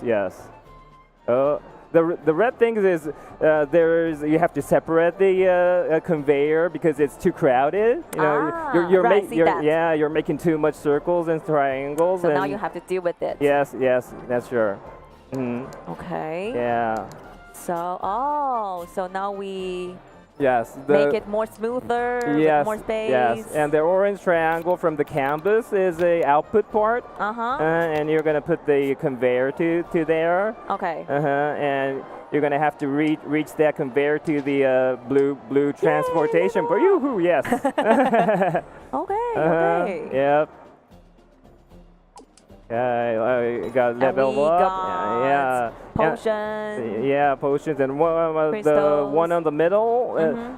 You have a limit of making the conveyors, so you have to get that blue one a lot. Okay. There's a limitation. Yeah, there's a limitation. Right. So that's the point. You're gonna have to twist your brain and work on it. I see. Yep. It's crowded. We have 2 minutes left for the boss. Yeah, are we seeing the boss? Not yet. I think. Okay. Maybe we won't be able to reach the boss though in time. Maybe. That's right. But you can discover it yourself. Yep. Right. So please wish list it. Yes. So speaking of which, like for the people who want to know more about this game or interested about when it's going to be released, where can they find you? It's going to be released. We're rushing to. Right. It's always like that. Yeah. On the summer this year. Okay. Late summer maybe. Summer. 2024. Okay. So we're open to wish list. So. Please come to our Steam store page and Steam page. Also we have an X for the this Shape Hero underbar GLB Global. Okay. Shape Hero underbar GLB Global. Yeah. Okay. So please follow that. We're posting that in Japanese and English. Perfect. So you'll know a lot more about our game. I really hope that we can like build some factories this summer. So I think this already takes us to the end of this session. And before we end it up, is there anything you want to say to people who are interested or for the people who support this game?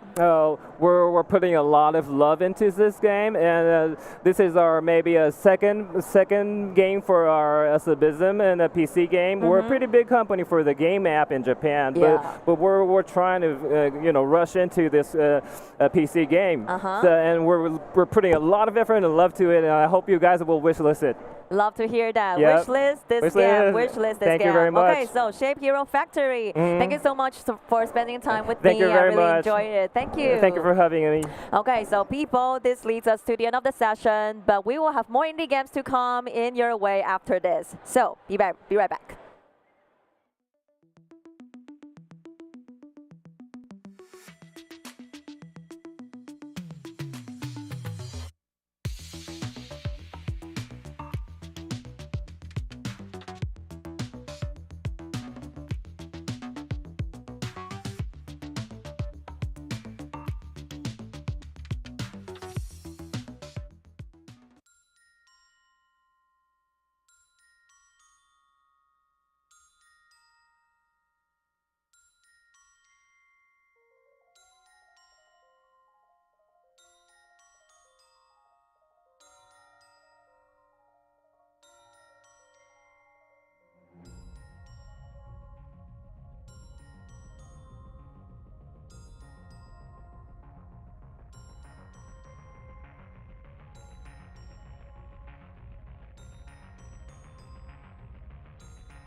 if you are a fan of Phoenix Wright but want to experience a whole new perspective, then this is the game for you. The game we are going to showcase next is called Who is Defendant? And with me, I have Jim from Lilian Games. Hi, welcome. Hi，大家好，我是莉莉安公司的吉姆。高兴有这个机会在这边跟大家宣传我们的游戏。Okay, so I'm Jane. I'm from Lilian Games, and it is delighted for me to be here and to share our games with you. Okay, so for this game, it's called Who is Defendant? So it has something to do with law, right? With lawsuit. 我可能需要翻译一下。Okay, 就是它就是一个跟法庭然后诉讼有关的游戏，对吧 ？Okay. And can you say a little bit more about that? What is this game mainly about? 这个游戏最主要的核心是什么？我们的特色之一就是我们可以在法庭上跟犯人进行决斗。那我们是一个文字解谜的推理游戏。那我们希望以检察官的身份，然后他有起诉权，他能够在最后的时候跟嫌疑人做一个对决，这是我们游戏的特色之一。Okay, so one of the feature of this game is that you get to face the defendant on the court and actually have an argument with them. And at the end of each round, you will have a chance to to decide who wins the lawsuit. 就是最后就是有点像是判决，进行判决嘛，对不对？对，我们最后会有个决斗的胜负。Okay, so there will be like a win and lose, of course, for suits. Okay, and 我们现在可以来展示我们的游戏了吗 ？Okay, so let's get started. So nervous. It's been years since I've been in a courtroom. 这是一个特别的版本，是我们给展场特别设计的，所以它的剧情跟正式版的剧情是会有不太一样的。那展场特别篇给大家参考一下这个剧情。Okay, so this is a special version just for the game show. So for the full version, there will be another different story, but this is the game show limited version that we get to experience. 它可以自动播放，我就让它跑。Okay. So in the game, what kind of role are we take? 我们在游戏里面是什么样的角色？我们的主角是一位检察官。那他这个设定就是有不法的厂商，他在电玩展的时候用简陋的美术参展，所以我们要代替大众伸张正义。这是我们这次特别篇的剧情。Okay, so here we are in the game. We are the prosecutors, and today's cause is because some developers, they showcase a game with very poor and ugly art design. So we are going to sue them. Okay. There's no nonsense here. Okay. The trial hasn't started yet. Please, both parties remain silent. Okay. The defense attorney looks fierce. We both ready? Yes. The defense is ready. Okay. So now we start the court by illustrating your position, right? 就是陈述你的立场。对，他们在表态，他是说他现在有个厂商，他在电玩展的时候，用简陋的美术，所以我们要控告他们有诈欺的嫌疑、广告不实的嫌疑。Okay. 这是检察方的立场。Okay. So as you can see, because the game developer, they made a misleading game with like a false artistic kind of concept. So we are suing them for fraud, for cheating the customers. 辩护人就说，那我们这个游戏开发本来就有素材上的问题，报名电玩展的时候没有素材的时候就不能参加展览吗？那我们有一些核心的展现，是不是也可以用这样子来做宣传呢？这是辩护人的立场。Okay, so here we have the few points of because there is an issue of materials, we not have still have enough materials when we come join the game show. But would that make me not allowed to display my game? Okay. 两边都陈述完毕之后，就开始进行证人请证人上来。Okay, so now is the review time, where we have the witnesses. 他开始在复习，他请的证人是。Okay, the witness we call is. 是一位刑事警察。Okay. She is a criminal detective. Okay, to prove that Lilian Games mislead players with false game content and video game expo, defrauding ticket buyers of their gaming experience. Okay. 这位是检察官的证人。那在检察官在请他的证人在质问的时候，我们需要让证词偏向我们，对我们有利的成分，所以我们要用正确的话来跟他进行询问。Okay. So because we need a witness to say something that's in our favor, so we need to ask the right questions. 他开始在说他在法庭上面来电玩展，然后有人说有投诉说有厂商这个游戏在展场的时候用的美术很简陋。Okay, with false content showcasing in the game show. Okay. They all attend. So they reported the game who is defendant to you because.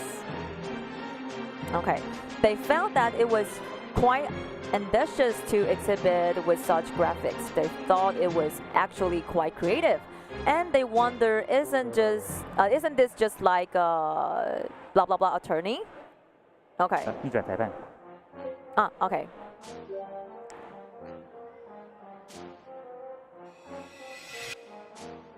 Okay, leading questions and hearsay. So this is when the attorney step out and accuse you of leading questions. You lead your witness to say the things you want to hear, right?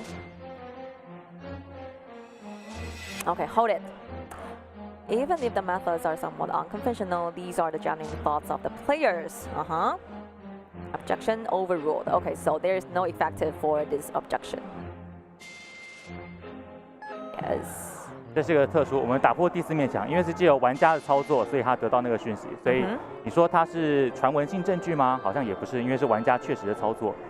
这是一个特殊的表现方式，但你可以发现它是遵循一些规则，比方说我们不能用误导啊，不能用传闻性证据之类的问题，在提问的时候。Okay, so this game, like a very special part of it is that it breaks the fourth wall. Okay, so like because you see actually from the perspective of the gamers, we thought so. We thought this game is actually like content misleading. So this is not actually a kind of hearsay, and you can also see that like a concept of such thing like hearsay and misleading is the things that you need to avoid during the whole in the court. It's criminal, 90% positive reviews. How have you not heard of it? Is that so? Okay. And it is relevant to the case. It's unclear if motives do not object without reason. 他这边提到是你知道我们工作室做的上一款作品，然后辩护律师就说这个东西怎么可能不知道？这是一个非常好的游戏。对。检察官就说这个东西跟庭审无关，你可以不要在这边吹捧吗？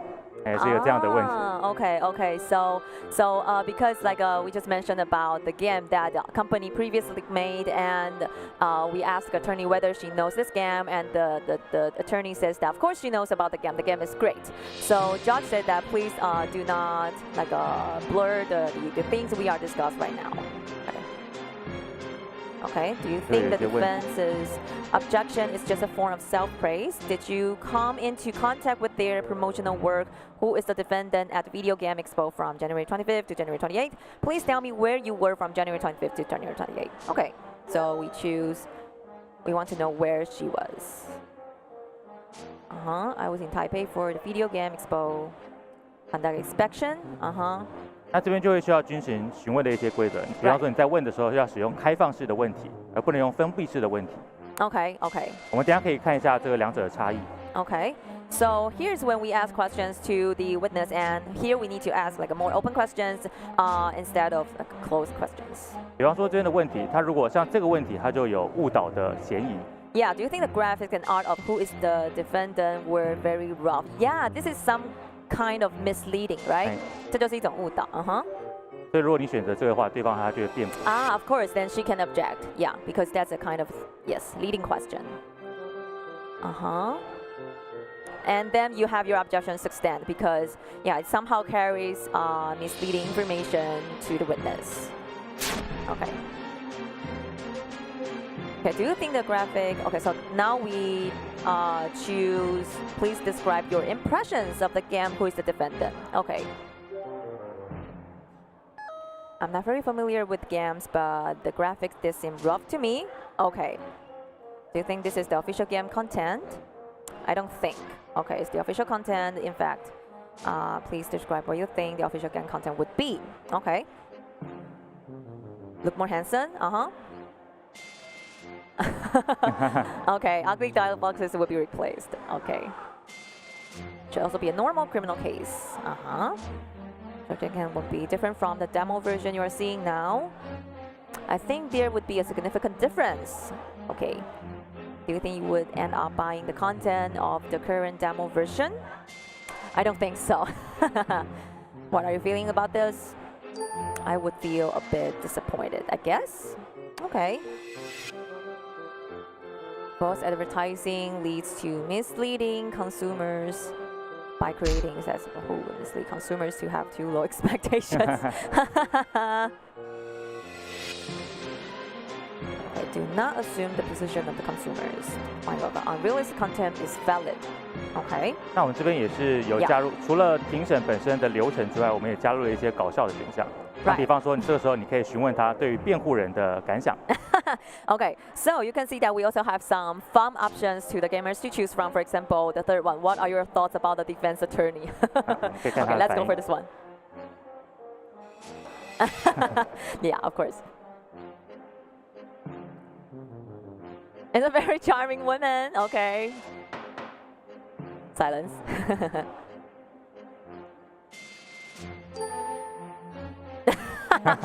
Okay. So yeah, she agrees that she's charming, so she objects her own objection. Okay. Shall we let the witness continue? Yes.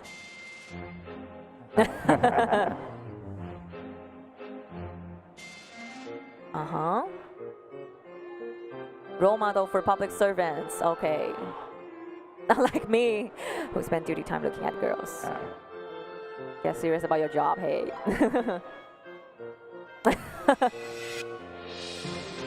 Confuse the defense by leading the witness. And I reverence that man.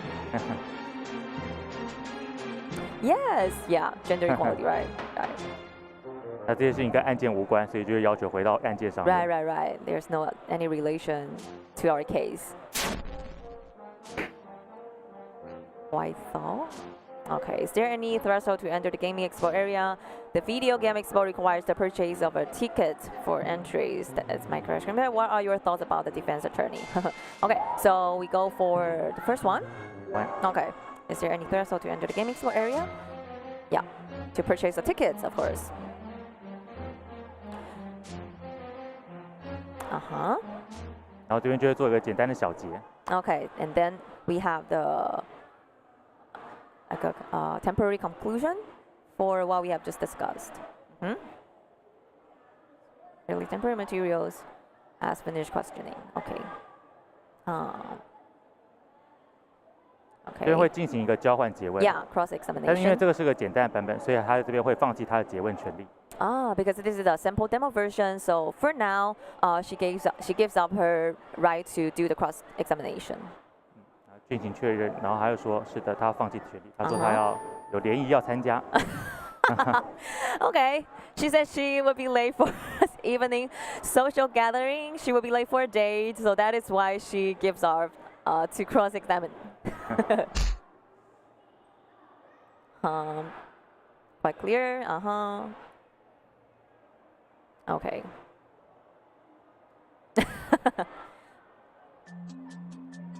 State your name and occupation. Sophie Artlett. Okay, this is defense's witness. 这位是辩方的证人，然后他现在会陈述他的论调，那我们就要找出他的讲话当中的破绽。Right. So now we need to. So this is the defense attorney, and we need to do our best to find out like the flaws in her statement. 然后现在就会简单说，请他介绍这款游戏。Okay, so now she is asked to introduce the game. 有6个嫌疑人。Are you a suspect? Yes. Are you the murderer? This. Yeah, objection. 这个时候会涉及到证人本身自己的刑事案件，所以这个时候是要进行反驳的。I see. So this is the time when, like, the criminal case regarding the witness has come in the way of the case, so we need to file an objection. Objection sustained. 但是他做了一个保护对方证人的行为。Right. Yeah, because we did something to protect the witness. 然后这个问题是带有私心的。Okay. Describe the court gameplay. Courtroom battle. I have no further questions. 然后现在就是说，那你是不是收你的询问都是在宣传游戏？你是不是有收人家钱啊？就是针对这样的一些对话，有趣的对话。Okay. So you can see some of the conversations are actually quite interesting.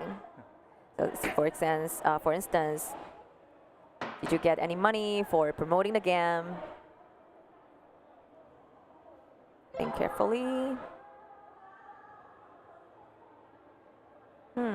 这边是一些给玩家的提示，因为我们这边我们这个版本是没有新手教学，所以我们透过一些内心的想法来暗示玩家一些简单的流程。Okay, so because the demo version doesn't have a tutorial, so there will be a hint of the character's thoughts for you to know which choices to go for. Okay, so now cross-examination. 那上面的内容就是他刚刚讲的东西的摘要。Right. So it's a summary of what she just said. 下面就可以进行一些询问。那我们可以看要问的内容有哪些。Okay. So these are the questions that we get to ask her. Which are we going for? Could you describe your thoughts on the current game graphics? They are very rudimentary.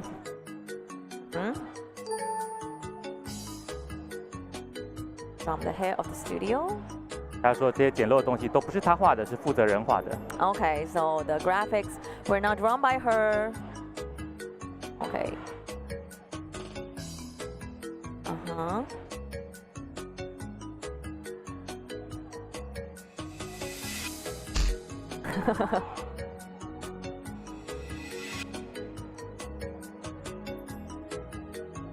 Objection sustained. 这里正常应该会是一个有效的抗议，但是因为法官自己对这件事情也感到不满，因为他被画得更丑，所以他就同意了这个询问。Okay, so for now, the objection should not sustain, but in this case, it sustained because the judge feels that himself has been drawn very ugly, so he also has some dissatisfaction about this. So that's why she support the objection. 他说还好我没有被画，我宁可没有脸。Right. Okay. 然后就会说，还是稍微简单介绍一下之后可能会有的角色。Okay, so now we are going to a simple introduction of the characters that we may see in the full version game. 然后检察官问了说，哎，还有一位没登场的角色是谁？然后他就说是书记官，跟检察官搭配的书记官。Okay. 他就问他说，那她是美女吗？哦，他说是美女，他就很高兴。Okay. So for now, there's one person missing, which is the secretariat who is by the honor, but she is absent with us, and we ask whether she looks beautiful, and the answer is yes. 然后这时候，如果你觉得他的问题有问题，就可以进行举证。Okay. So now, if you think her questions has some flaws, you can file some evidence to overrule it. 那可以稍微看一下手上的证据，下面虽然有一些没有翻译到的地方，但是你可以稍微看一下，有问题的证据就是这个。This is the person in charge's presence. Okay. 因为负责人就是在这边，坐在这。Right. 他说负责人这时候你提到你手上有个证据是跟负责人有关的，所以你可以询问他关于命案的事情。Okay. So, yeah, we are sitting right next to the developer, and for now, we have evidence about the murderer, so we get to ask her.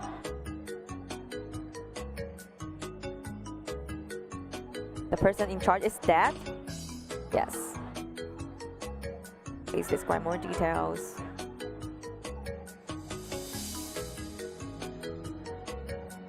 Uh-huh. 再确认一下，负责人已经死亡了吗？ Double confirm whether the person in charge is dead. Okay, alien games. I see. 这个时候就可以进行 present evidence. Yeah. Okay, exhibit 001. Read the contents. It's right beside you, lively and healthy.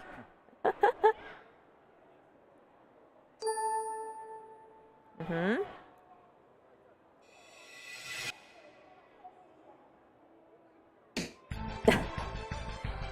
然后你就会把你的线索丢出去。Okay, so now you can throw your evidence at her face. Boo-hoo. And then you overrule her statement. 他说这只是个游戏。他说我不关心你的游戏是什么内容，但你现在讲的东西不是真实的。Right, don't care about your game, but what you're saying now is false. 然后就进行一些对话。Okay.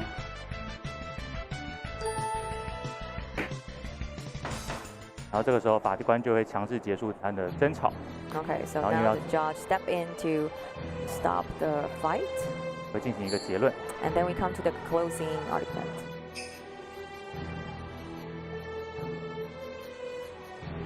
他就说，莉莉安工作室他用虚假的游戏展示已经是一个事实，我们已经证明了这件事情。所以我们认为这个大众是买票进场的，所以他们这个展示不实的游戏应该是一个有罪的行为。Right. 然后他就是说，哎，游戏还没有画面的时候，那当然没有办法宣传，但是这样的游戏就没有办法来宣传吗？这是我们应该思考的问题。Okay, so we think that because like participants they buy tickets to join the expo, so the developers or the company shouldn't be showcasing such a work with low quality. Okay, and the defense attorney doesn't agree. Thinks that because now the version is still not in its fullest, and it doesn't make a reason for why we cannot showcase this case at Expo. 那在游戏当中，我们的判决是由法官来做判决，我们是法官制的。那因为这个版本就是我们想说做一点不一样的，所以我们等下会有一个全民投票的活动。Okay, so usually, like overall in the game, the judge will make the final decision. But in this trial version, we want to make like a voting mode, right? Yeah, for people to vote. 然后这边就有个资格证书，就是说根据你刚才的玩法，有一些不同的解锁就会呈现在这边。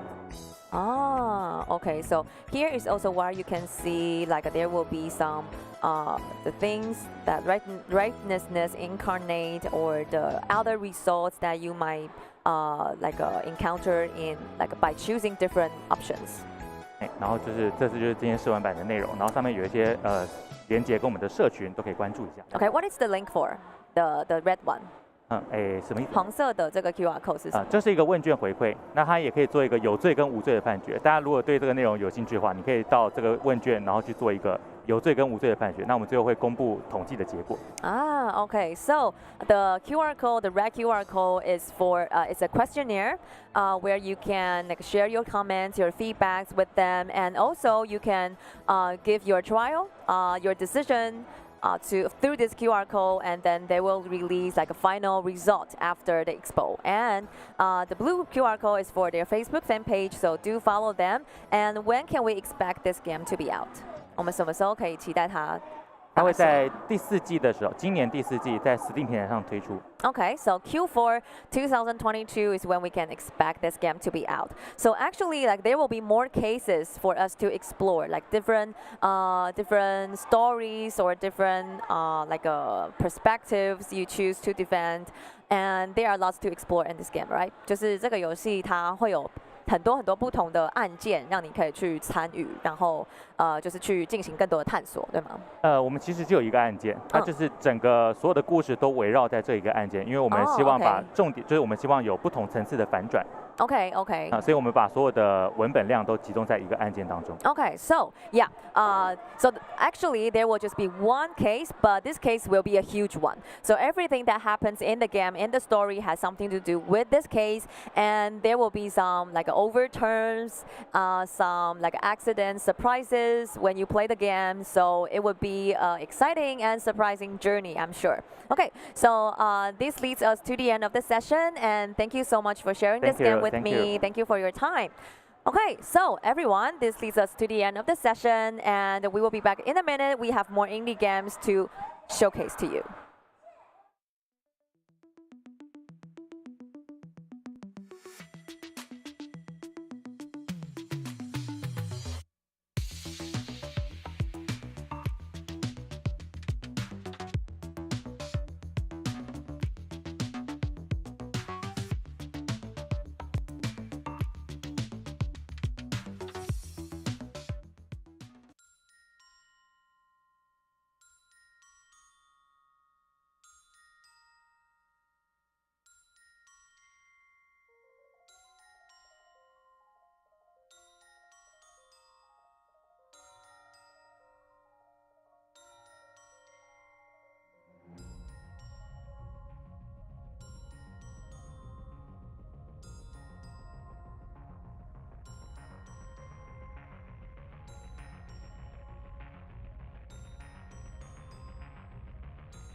the game we are going to showcase now weaves a story of swords, magic, and sci-fi. And the name of the game is called Voice of Madonna. And with me, I have the producer, Wang Qi, right? Yeah, from Story Crop Studio. Welcome. Okay, so to kick off, can you briefly introduce yourself and maybe a little bit about your studio? 我们的专案主要是想要将 Spy 的主要玩法，并且融入 JRPG 的一些要素，例如说养成，然后还有富有特色的角色，并且以角色的特色去设计游戏的内容，这样子。Okay, so the inspiration behind the game is to include the elements of cultivation and also through these characters, our gamers get to develop different attacking mode or features through them, right? Yes. Yeah. Okay. So yeah, what inspired you to to choose to combine the elements, for example, like science fiction and fantasy and with roguelite together, and also with JRPG, right? Yes. Yeah. Okay. 就是这个游戏创造的，为什么你们会想要选择把它结合，比如说 roguelite 或者是日式 RPG， 然后还有比较奇幻的风格这样子？最主要还是自己喜欢为主啦。那还有一个重点是，它在题材上面的发挥会比较自由。I see. So of course, one of the things that the team has a great passion on these topics, and another thing is that these materials gives them a bigger freedom and space to shine their creativities while they develop the game. Okay, so I think this game, Voice of Madonna. Why don't we just get started while we talk about it? Okay. OK. 好，那我们可以开始 demo。好，那就开始。好。So, can you first of all, maybe share a little bit about the world view of this game? 世界观。世界观的话，就是在说，我想一下要怎么解释。Okay, very complicated, right? 简单来讲啊，其实你就可以先以最简单的玩家第一次进入的时候，挑战模式就可以 ，Challenge Mode。以玩家第一次进去的时候，他们第一时间会看到的东西内容大概就是最传统的，例如说像是《龙与地下城》的角色，会有一个会法术的男主角，然后还有一个是战士的女主角这样子。OK。那我们就是以这个世界观去搭建的。首先第一个选项就是返回上页一下。Yeah. So allow me to translate a bit. 就是一开始玩家就是先选择2个角色其中一个作为 开始的那个操作的角色这样子。Okay, so this is where we start again by choosing a character, and just like a typical, we have a challenging mode, and just like the D&D, yes. we have a male warrior and a female warrior and a male mage, yes. right? Okay, so who are we going to choose? I'm gonna choose. 这边的话，我们会展示的是那个女战士，因为她的一些系统会比较有多变化这样子。I see. Okay, let's go with the warrior to see his. 那每个角色他们都有各自不同的起始牌组。那以女战士而言，它会有3个牌组。那第一个是比较均衡的，那第2个是它是以连招就是 combo 为主的。那第3个的话，它是以狂战士为主。Okay. So we will start by choosing our starting deck, and there are 3 modes: the more balanced mode, the mode with more combos, and the one with a crazier mode, right? Yeah, Berserker, yes. Okay. 那这边的话，我们会以比较容易上手的那个 combo 为主。Okay, we go with Word Dancer. 那在开始的时候，玩家就可以在这边看到说它有这些。已经那个什么，它的预主牌组，玩家可以在这边检视它的效果这样子。So these are the cards that we already have. 对，那我们的游戏就会有点类似说像 Hearthstone 那样子。Okay. 就像 Hearthstone 那样子，游戏虽然本身是回合制，但是它是以卡片去驱动技能，而不是说像一般的 turn-based 游戏那样，就是回合制游戏，它是一个回合一个动作，而是一个回合你可以有 很多的动作去执行这样子。I see. So, even though it's like a turn-based game, but in this game, you use your card to activate the skills of the characters. Yes. Unlike in the other turn-based games, maybe you somehow restart in each turn, right? Yes. Right. 那这边我们就选择完确定好牌组之后，可以按下一步，那它就会开始进行游戏这样。Okay. After we choose our cards, we start again. 那在进入之后，这边会有一个类似整备基地的地方。那这边我们就先，其实还有其他功能，但是因为现在时间有限，所以我们就先直接以出发为主这样子。Okay. So here's our base. Because time is quite limited, so we won't be discovering exploring the whole space. But just feel free to explore it in the full version. Yes. Yes. 那这边我们就直接出发。Okay, that's good. 那在这边的话，其实有个 NPC， 因为等一下大地图是有点类似简化版本的 RTS 地图。那 RTS 地图本身有战争迷雾，战争迷雾就是你会没有办法知道地图上面的事件。那有战争迷雾的情况下，这边也可以跟这个 NPC 购买那个什么。开拓地图的一些道具这样子。Okay. So here we have an NPC, and because this is said to be more like a simplified RTS, where the map there will be some zones that's in like with war fog, and with this NPC you can actually buy like an open map with her from her, right? Yes. Okay. 那这边我们已经买完之后，那我们就直接出发这样子。Okay. 那在出发前他问你要不要出发，那就选出发就可以。Yes, we made our purchase and then we set off.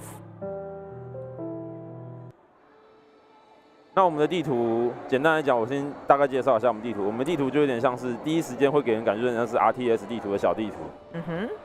那你 RTS 的地图一开始全部都是战争迷雾的情况下，你并不知道那个地区本身会有什么事件。那现在的话，我们就先把视野拉近一下，这样子。Okay. So as we can see from the map, it's like a mini RTS, and then because of the war fog, so there's no way that we can see it very clearly. But now let's zoom in to see some details of the map. Okay. 那一进来之后，如果你遇到一些事件，就是所有的事件一开始那些问号，就像是战争迷雾之下，你并不知道那些事件的本质是什么。Right. 所以这个时候，以玩家来讲，你就像 RTS 一样，你可以有2个选择，一个是顶着风险去强行触发那一些战争迷雾之下事件，又或者是像中间这个事件，它就是可以让玩家去知道说这个地区，它会解除这个地区的战争迷雾，让你知道说这个地区它的事件本貌是什么，再去决定说你要不要进行这些事件。Okay. So we can see just now that there are some question marks. These mark the events that has not been exposed. So you can either choose to bear risk and to activate those events, or you can click like the bottom that just showed is the thing that help you know what those events are. Yes. Right? Yeah. 那例如说这边的话，就是这3个事件，第一个是那个什么 campfire， 那 campfire 就是可以有一些回复或者是额外的资源这样。Okay, so here we are at the campsite, and it's mainly for recovery and resources. 那我们目前为这个 campfire 准备了3个功能，一个分别就是这个是获得资源，获得更多的资源。那中间这个就是回复生命。那最左边那个就是你可以减少自己刚刚用牌组里面的卡片这样子。那这边我们就先以那个获得资源为主。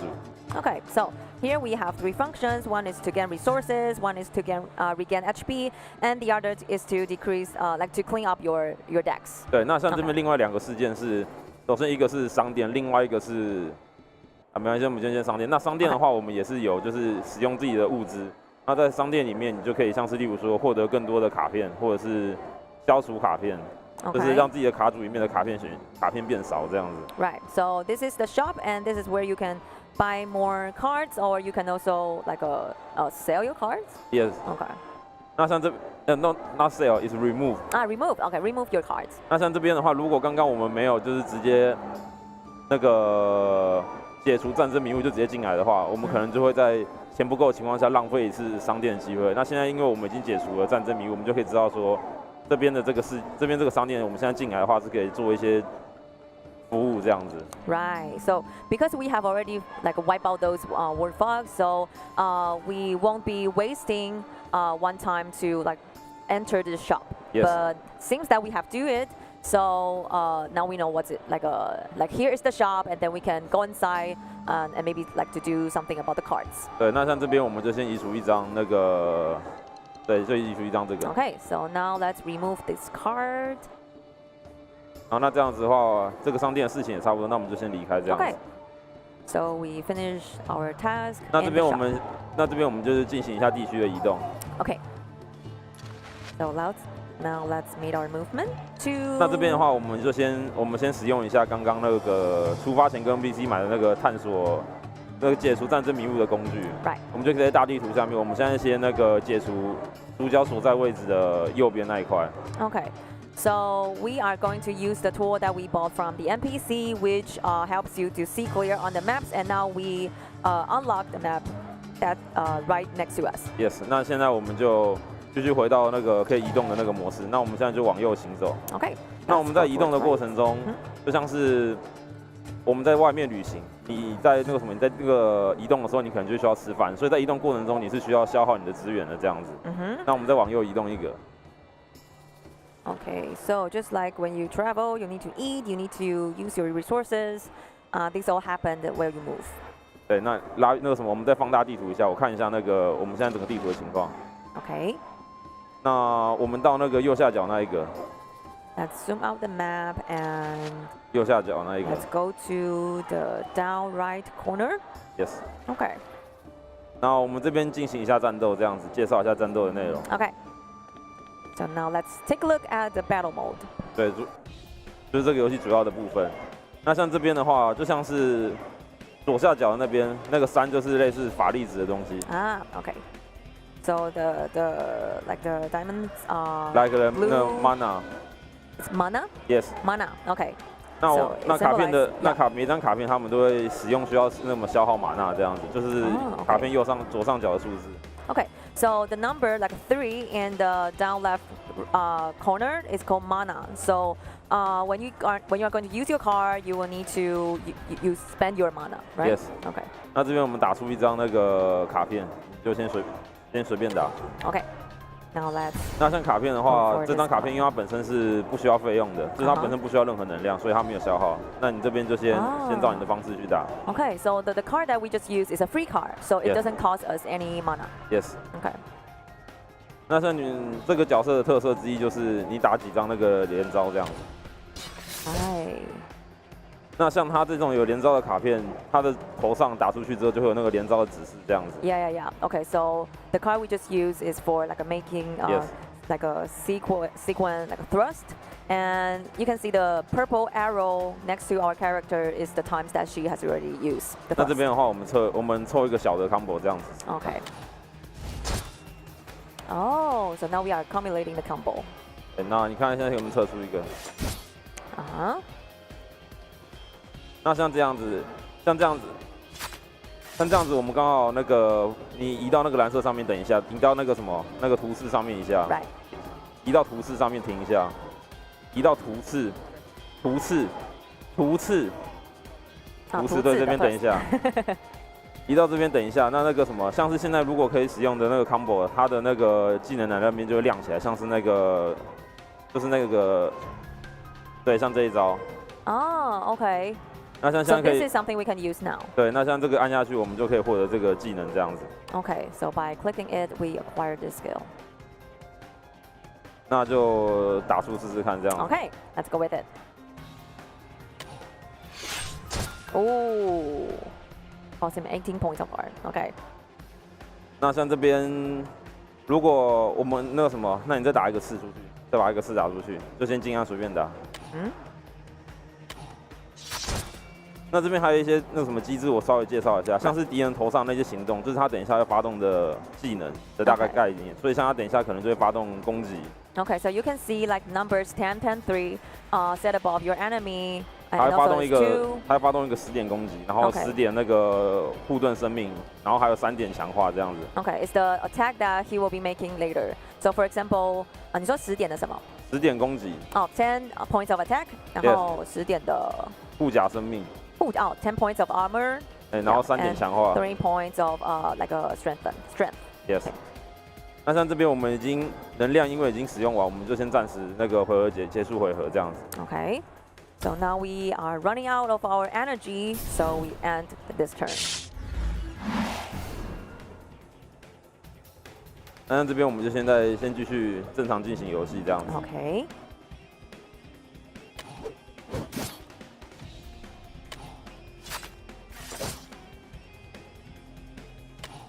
And what would you say, like overall for this game? What would you say is the feature that you think set this game apart from the others? 就是这个游戏，你觉得它最特别跟其他游戏不一样的地方是什么？主要是还有一些东西，像是现在就可以去召唤有那个什么召唤单位出来这样子。就是因为刚刚那个在跟敌人交战的过程中，这个角色它会累积一个特殊能量，这个特殊能量它可以用来召唤那个角色这样子。那我们要召唤单位的时候，就是按那个这个这个能量，我们去把它切换成召唤角色的那个能量出来，角色的卡片出来这样子。那像现在我们因为刚刚消耗完，我们现在已经没有剩余的能量，那我们就切回到一般手牌这样子。Okay, okay. So yeah, the purple eye, the red circle. Yeah, the red circle downward is like the energy you can use to summon your character. Yes. And because now we only have one energy left. Yeah. So now we resume to our card deck and to play with the cards. 你移到那个像我们的那个 combo 的部分。combo 的部分，其实它还有一个重点是，你越难那个什么越多段的那个 combo， 它的效果会越强这样子。So the more combos you make, the stronger they are. Yes， 就是越强的技能这样子。Right. 那这边的话，看能不能抽一个大一点的技能这样子。I really want to see that. Okay, so now what we're going to do is to try to make a really huge combo.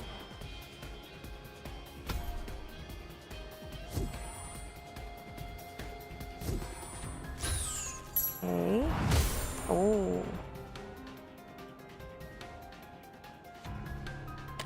So now we have like enemies both from the ground and from the sky. Is there any way that we can also fly?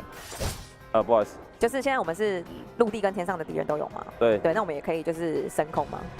不行，最主要是只有部分单位可以升空。OK。那还有一个机制就是，如果空中的单位如果当它的地面有敌人的时候，空中的单位它会有额外的那个什么减伤效果这样子。I see。那这是必须要有部分要有那个特殊攻击的单位，它才可以一次去攻击到它攻击敌人的单位，才不会有额外减伤这样子。Right。那这边再打一个那个红色跟紫色，等一下应该可以抽一个大招出来这样。OK。对。OK， 然后再用一下那个，看看这个能不能拿到，刚刚好。Yes。那像这边的话，就刚刚好是一个六个 combo 的大招这样子。Let's use it。那我们用这种大招的话，通常一些比较特殊的动画技能，我们都会有一些动画元素这样。I love that。那像这个技能，它就是会把所有手牌消除，然后换成一些固定的攻击这样子。然后角色那个什么待机动画也会有跟着变化这样子。So you can see like the red numbers, it turns to 8. Yes. Okay. So for the skill that we just used, the combo, it turns like your strength into an array of cards, and then you can see like the numbers in the red circle also changes.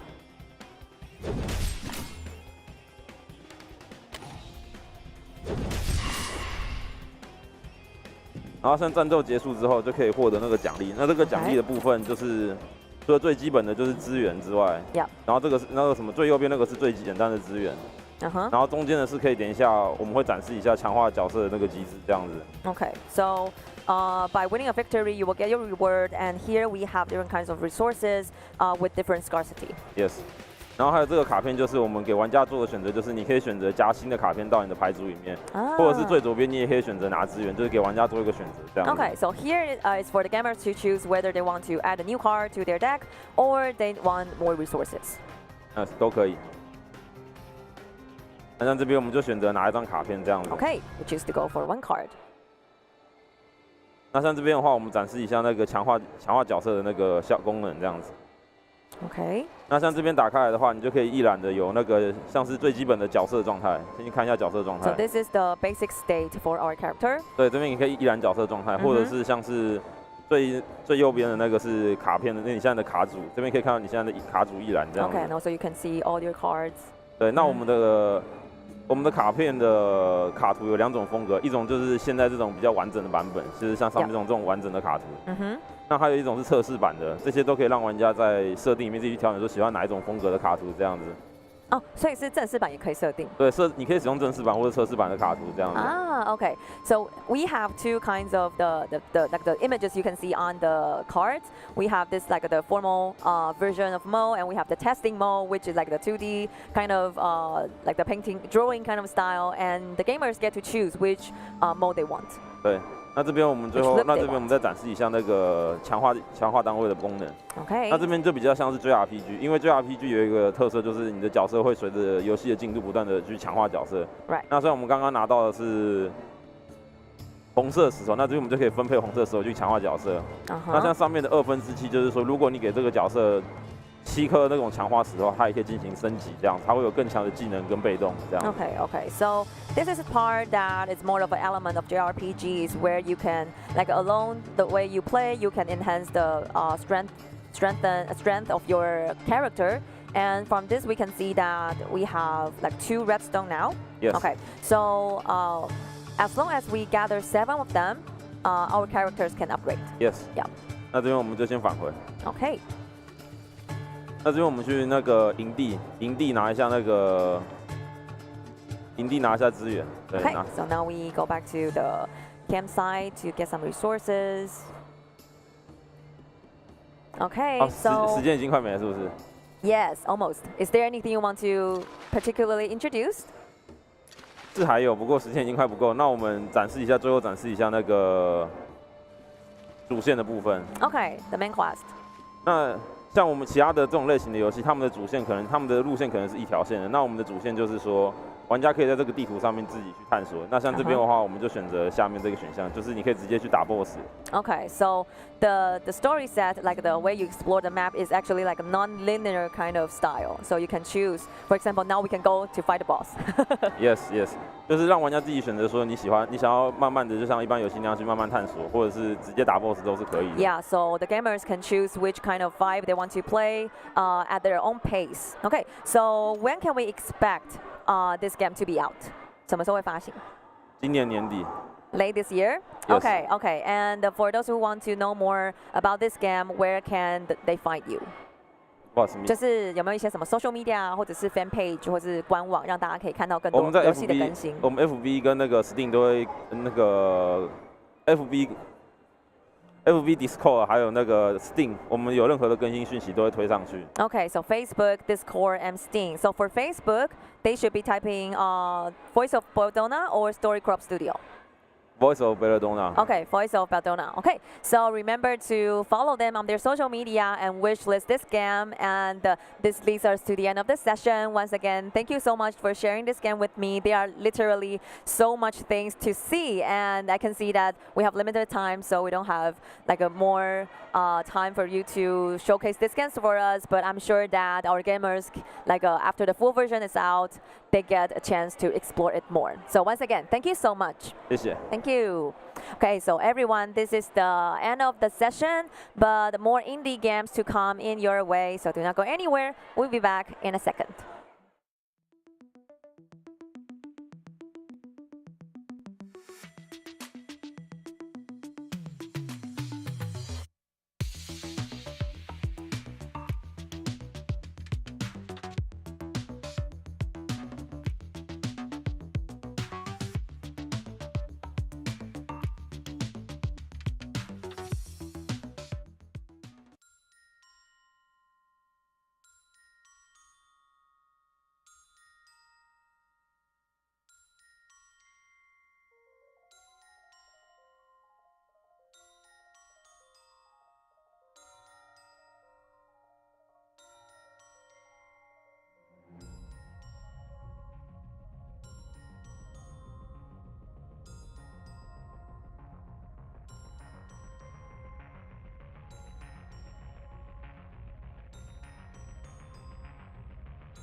Welcome back to Indie Wavemakers at Taipei Game Show Day 4. In this session, get ready to embark on a thrilling journey of 2.5D action adventure in The Devil Within Setgat. And with that, I have Rob with me from New Core Games. Welcome. Welcome. Thank you so much for having me here. Thank you. It's so good to have you here. So to kick off, can you briefly introduce yourself as well as the New Core? Oh, so my name is Rob. I'm the communications manager and part of the business development team at New Core Games. We are a studio that's based out of South Korea, and we're making The Devil Within Setgat, which is, as you said, a 2.5D action platformer, because that's the series that all of us in our company kind of grew up with. Yeah. So, games like the Mega Man series, Castlevania, we want to add modern elements like Devil May Cry and Sekiro, and put that together and make a really flashy game. So, I can see that, definitely, from the trailer. So, tell me more about the game. What is this game about?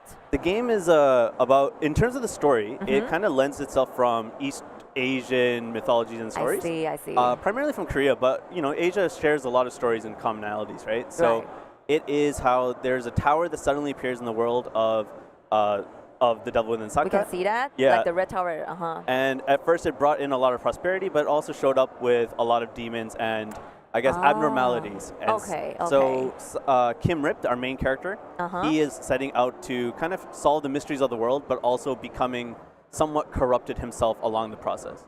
Oh, so like at the same time, he also need to face like the demon inside. Exactly. Like literally. Yeah. Yeah. Okay. So yeah, why don't we get started on this game and let's delve more into this corrupting world. Sure. So we're gonna just go into with the continue. Okay. The save file that we provided basically has already skipped the tutorial, so now we're just in the beginning portions of the game. Right. So he enters into the ruined city. He isn't quite sure how he ended up here, but he also has a spirit that kind of falls around with him. Ah, I see that. And the purpose of the spirit, from a developer standpoint, is to kind of provide the narration so that Kim Rip, you as a player, can just focus on the action while someone is kind of telling you the story. Right, doing the narration part. Exactly. Right. So there, like in other action platforming games, there are things that you can pick up and kind of go along, and it is a close range type game. Okay. So you have X, which is your weak slash. Right. It doesn't do as much damage, but it does what it needs to do. And then Y on our Xbox board is our strong slash. And if you look at the yellow bar, that's our stamina gauge. And when you use strong slashes or dodges and dashes, it will kind of deplete. So if you kind of use all of it, you end up in this state. Yeah. You cannot use it anymore. Yeah. So as you kind of go along through the main city, he starts to discover more people that are here, and is trying to, again, discover who's the devil, or who are devils or demons, and who are those that are still human, because he himself is slowly becoming devilized or becoming possessed. Okay.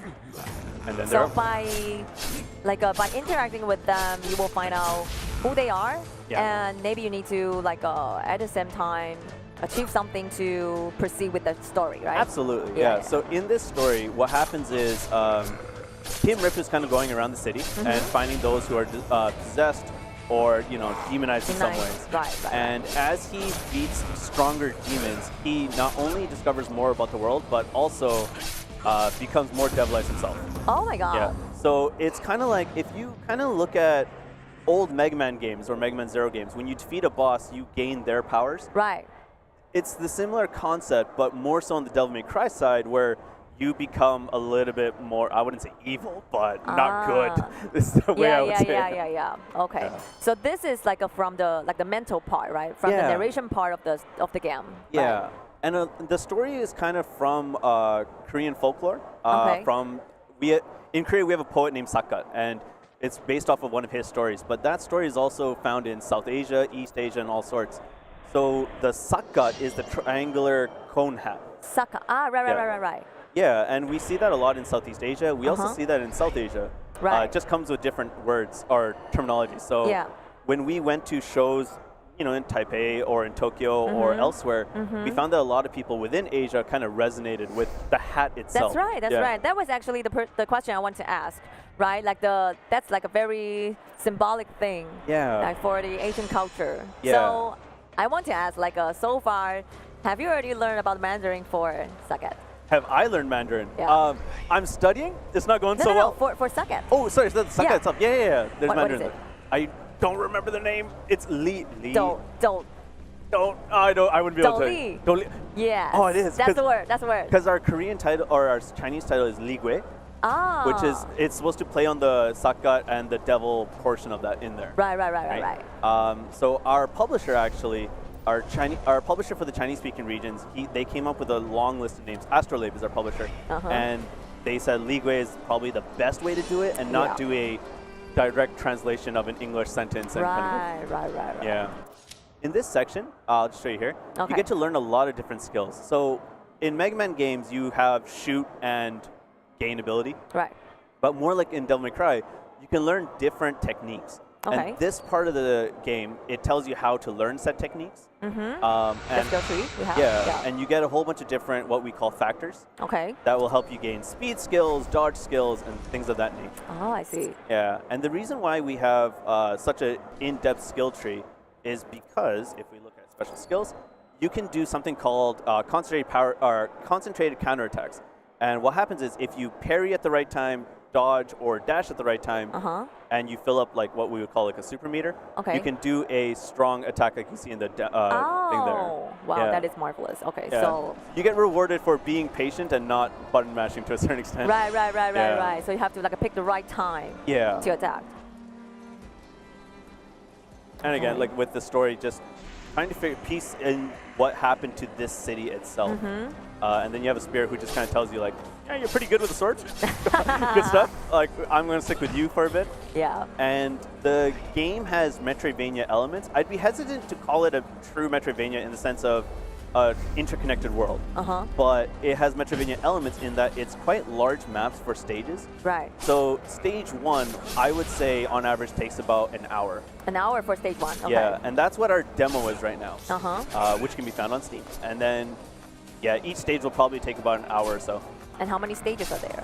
Right now, on the demo, we have the tutorial stage and stage 1. We're planning on doing early access, which will probably come in the first half of the year. Okay. Which will have the tutorial plus 3 stages. So stage 1. Okay, so yeah, demo for tutorial and level 1, early access probably for like until level 3. Yeah, exactly. Okay. So what can we expect, like the full version to be different from the early access? The full version. So you'll have more techniques. And what we've done, and you'll see this in early access actually, each stage after you gain new abilities will will increase the speed of the game essentially. So what Increase the speed of the game? Yeah, what I mean by that is like right now we don't have an air dash or double jump. Right. But as you start going through the game, you'll gain these abilities and the pace of the game moves faster. Okay. And so that will be in early access and you'll be able to see that. But when we do full launch, you'll be able to see, I'll actually show you the menu. Okay. You'll be able to see different sword types. Wow. You will unlock a gun later in stage 1. So you'll have multiple guns. Okay. There are different, I'll call them relics. You'll have relics that augment your skills. Okay. And you'll have different costumes as well as artifacts to collect. Again, like artifacts, right. Like in Metroidvania, but I'm very hesitant to call it that. And then other skills. So you have a devil's armor thing here. You have acrobatics that have skills that are unlocked. You make your own build of a character. Right, so like there is really like a huge base for you to develop like the skill and everything about like we call it Kimrip, right? Kimrip, yes. Absolutely. So in our studio, our CEO loves parrying because he loves Sekiro. Yeah. I am not good at parrying, but I am a die-hard Mega Man fan. Okay. And so that's the parry. So if you perfect parry, you can kind of move yeah. around. Like the best example would be like Dragon Ball, where you do Ultra Instinct. Right. And then you do super attacks. So that purple bar at the bottom is your super meter. If you think of it in Street Fighter terms, you're building a revenge meter. Okay. Yeah. And then you get rewarded for parrying at the right time or dodging at the right time. I see. Yeah. And then the full version of the game will have more skills for you to, kind of mess around with. Oh, okay. I've played this demo a lot, so it looks like I'm going really fast. But I know. I would ask players to really take their time because right. Yeah. Because this is not just about really just like killing everything, but at the same time, there's a lot to explore, in the environment. Yeah, so I'll actually show you. So we just made kind of a bit of a shortcut here, which is kind of needed because this is the stage 1 that we've explored so far. Right. This is all of stage 1. Oh, wow. Okay. Yeah. So this is what I mean by, I would say each level probably takes about an hour to fully explore and have fun with it. So I'm going to go back to the save point for just a quick moment, just to show. Much like in Souls games, you have 3 potions. And when you go to the campfire, you can level up and do things. So we're going to level up really quickly here. And you get factors. Then we can go to our tech tree and learn new skills. I see. Right, so we have 1 biofactor. So we're over here. We can get more health. We can get more stamina. And again, you make your own build. So for me, I like dashing. And I love making dash builds. Our CEO, Munzi Lee, he is a parry master. And then we have others who do a dodge. And a dodge is a stationary iframe or invincibility frame. Because some people in our office, they found that when they dash, it switches the position too quickly. And they don't feel comfortable with that. Whereas with a parry, it's just very punishing. So they'd rather have a stationary dodge. So we really wanted the player to have their own combat build that they like. Yeah, I can see that, like the purple bar has been like a... So now we're trying to find a generator and kind of go from there. And when you here, you meet a bigger guy. Wow. Oh god, that's a mistake. So it starts telling you, like, all right, he's huge. You want to use heavy attacks, which is our Y. And be very careful. I've been doing X, and if you parry at the right time, again, in this time you can move around and readjust yourself. I really like the motion that you did. Yeah. So you can move around in that time frame so that you can better position yourself. That's right. And the reason why I wanted to take viewers in here this way is because this is what I mean by you can find swords. Swords. Yeah. So you can find swords and weaponry. What is this one? Cheonggang? Chonggang. Yeah. It's a Korean. Yes. I don't know how to say it with an English pronunciation. I'm very sorry. Chonggang. So these swords will have different, I would say, stats. So your attack power, your attack speed. Right. We can see that. On the. So we kind of go from here. You also have collectibles that you can kind of get. And now we have new stuff. But yeah, for people who enjoy the Castlevania, Devil May Cry, Sekiro 2D based games, I think they'll really enjoy this. I think it is hard for players who aren't used to those games. So in the full launch and early access, we're planning on doing difficulty levels. To make sure that everyone has a chance to be able to play the game. I know, because like you mentioned Sekiro. Sekiro is like a super difficult one to master. So yeah, the fact that you made it into like different levels could definitely making the gaming experience more like friendly or like a more customized. That's what we wanted. We also have Hete, which is a mythical creature in Korea. And if you collect them, you can't pet him. We've been trying. Cute. Our community has told us, let us pet him, and I said no. You should. But what you do is, if you collect Hetes, they open the map for you. Right? So like that, they open the map, and you get something called Hete skills, which if you look in your items here, later on you can kind of exchange them for something more. Right. And yeah, that's the Metroidvania elements of it. But we focused more on the... If Metroidvania is Metroid games and Castlevania, we focused more on the Castlevania side of it. I can tell. I can tell. It's still here. Another one. Yeah. Ooh. They're big. And if you see the red highlight, that would be in, I guess, like MMO terms, a super armor. So you can damage them, but you can't knock them out of their style. So you have to use dodge, parries, and dashes accordingly. Because if you don't, then you will be punished. And that's something that we wanted to kind of emphasize, regardless of difficulty level, is that we don't want you to button mash all the time. We want you to kind of be careful with how you attack things. Right. So you need to like follow the right patterns to really like undemonize it. Yeah, exactly.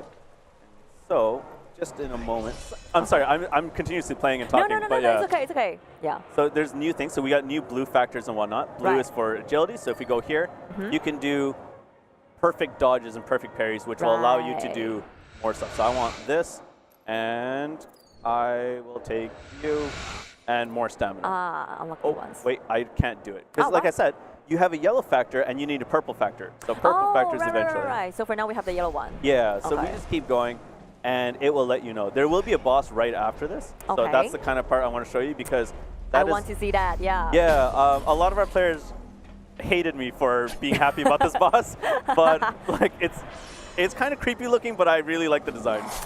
Our team is you asked me before, like kind of describe the team.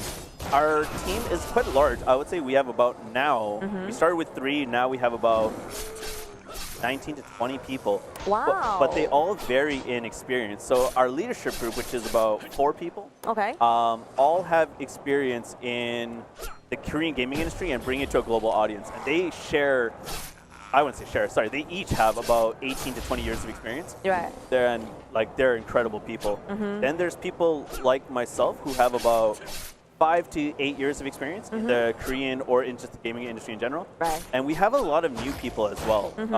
A lot of people who are fresh out of university. And the reason why we're so proud of that is we have a good cycle of information being shared. You have people who are veterans who know the industry inside out. Right. You have people like myself who are, I shouldn't say myself, that's very cocky, but like, you have people with years of experience like myself who are in between generations. Right. And then you have the newer people who are just so vastly creative. You know, a lot of our young people, younger workers, created the backgrounds from scratch, and they did so good. Yeah, I can tell. Yeah. It's like you actually like get to gather or like blend the merits of different generations. Yeah. Yeah, to actually make this happen. And they get to kind of talk to each other, and we have a pretty free and open space of sharing communication. Oh, wow. Oh, my God. I adore this boss. I know a lot of our players on our Discord hate it, but it just... It's like throwing at something. Yeah, he throws like random enemies. Okay, right. And so, see, that's the exhaustion, and you don't want to be exhausted. I know. But he also does a weird tackle thing. Oh. Yeah. And this is the first real skill check of like, you don't want to be button mashing. Right. And you really want to know your timing and stuff. Oh. Wow. Oh, that's a mistake. So that's the first. So if you see a perfect, you have dodged in the right timing. Right. And the reason why we included the word perfect, because usually you don't need an indicator because nothing really happens at that point. But we included it so that players can understand their own timing. So if you see the perfect, you have a visual cue now of what the timing is. Right. Oh, God. He's going to charge us. Yep. Oh. Yep, I got hurt. That's a mistake. Oh, God. Not even close. Okay. Oh. So now we only have 2 potions left, but we're actually okay. We're doing all right here. This is we are. one of my favorite bosses. Oh, you smash it. Yeah, because once that happens, you get to pick up your gun. Ah. So in stage 1, you get the gun. Right. The gun is very powerful. Okay. I really like the design. It is, but because it's so powerful, we made it kind of difficult to use. Okay. In the sense of, in older platforming games, if you have a long-range attack, it usually fires in a straight line. Right. What we want to do is teach the player to aim their gun properly because they're quite strong. Okay. Now we're doing all right. Okay. And now with our gun, we introduce a new hurdle, which is shielded enemies. This butterfly comes in, and now he's suddenly shielded and has more health. So once you beat him, a butterfly pops out. Right. If you don't beat this butterfly, if you don't hit it, it's going to go to the next enemy and shield them. Oh, I see. Yeah. Okay, so when can we expect this game to be out? So right now, our early access, like I said, is in April. Yeah, April. April-ish, I would say. And then the full launch is most likely going to be late this year, early next year. Late this year, early next year. The optimist in me says, late this year. The realist in me says early next year. And the only reason I say that is because we want to make sure that our console version, because we're planning on doing a PlayStation version. Okay. We want to make sure that it's optimized and QA'd properly. Okay. And so we're going to take our time with kind of making that happen. Of course. Okay, so for those who want to know more about this game, where can they find you? They can find us on Steam. They can find us also on our website, newcoregames.com. Okay. And on that homepage, you'll be able to find all our social media channels, which would be Twitter, Facebook, YouTube, and I would also say, honestly, Discord. Discord, because I'm personally on there, and I'll speak primarily in English. Right. If we have Korean speakers who are watching, I'll also speak in Korean. Right.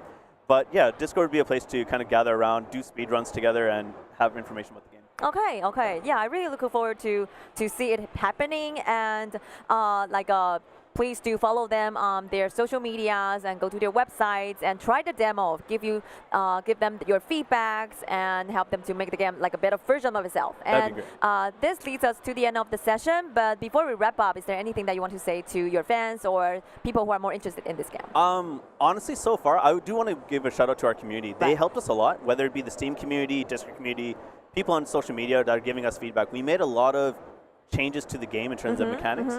Because of how the fans have kind of responded and let us know this was a pain point, this is what we really like. So thank you to everyone who's been giving us feedback. Thank you to people who will give us feedback. And yeah, join us in Discord and let's have a conversation. Cool. Okay, so once again, thank you so much for sharing this game with me. I really had a great time. Yeah, thank you for having me. Cheers. Okay, so everyone, that leads us to the end of the session. We have still 2 games to go for today's schedule. So do not go anywhere. We'll be back in a second.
in the game we are going to showcase now, we are traveling back to the Edo period in Japan, where you will have the ability to master your demon blades, slash those adversaries, and at the same time experience a world of fantasy. The world we are going to showcase now is called Yasha, the Legend of Demon Blades. And with me, I have Shelby and Green. Welcome from 7 Croc. Hi, hello. I'm Green. Yeah, and Shelby. Okay, yeah. So to kick off, can you briefly introduce yourself, your role in the company, and also about 7 Croc? Okay, and I'm an engineer, and I'm 我负责就是游戏里面战斗的，就是一些架构和一些就是技能的一些开发之类的。Okay, so Green is in charge. He is a game engineer, and he is in charge of the battling part and the development of the skills. Okay, and Shelby? 那我在 Seven Croc 负责的是行销企划，那主要是负责《百剑讨妖传奇坛》这款游戏的各式各样的广宣。Okay, so Shelby herself is responsible for the marketing part of Yasha Legends of the Demo Blades for different kinds of promotion events, right? Okay, so tell me more about this game, Yasha Legends of the Demon Blade. What is this game about? 那我们的游戏呢是一款 roguelike 的游戏。OK。对，那就是主角呢和会使用的各式各样不同的武器做搭配，然后在就是妖怪横行的这个游戏世界里面，然后不断的去就是打倒各式各样的妖怪这样。I see. Okay, so this is a roguelike kind of game, and in this game we use different weapons of different combinations to defeat the monsters, demons that we met in the game. Okay, so I think we can get started right away, and let's travel back to the past. So what actually inspired you to develop the story in the Edo period? Edo period. 在一开始其实最初的概念其实只有摆件这个东西。Right. 那就是我们最一开始目的就是希望就是让玩家可以使用各式各样的刀剑去做不同的组合搭配，那会有各式各样不同的特殊能力。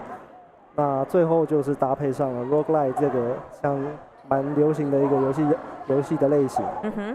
那为什么会想要选就是江户时期当做你们的背景？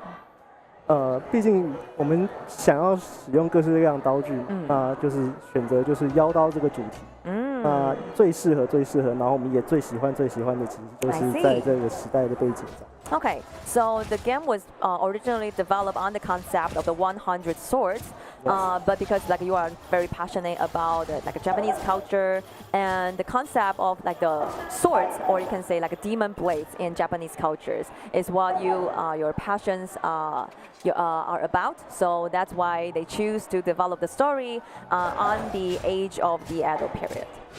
Okay, so yeah, what we are looking at now is the battling mode. 现在是攻击。那我们现在这个最近新出的这个角色叫沙罗。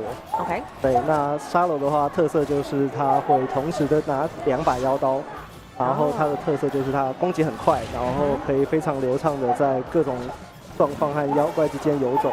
Okay, so this is a character that has just been released. Her name is Sharo, and her feature is that she can move with very high speed, and she can have 2 demon blades at the same time. Yeah.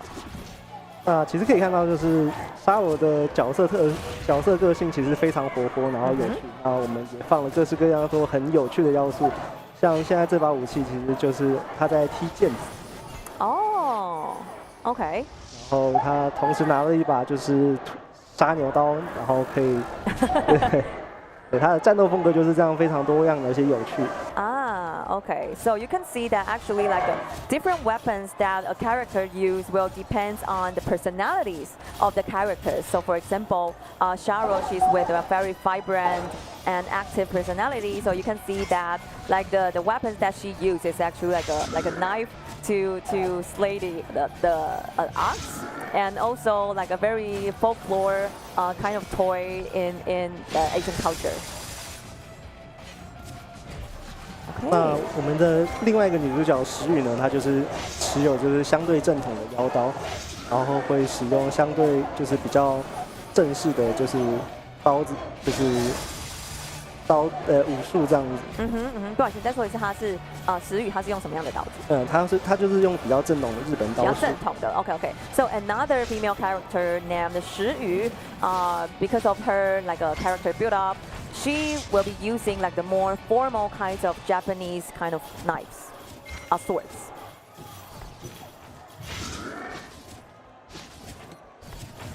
Okay, wow.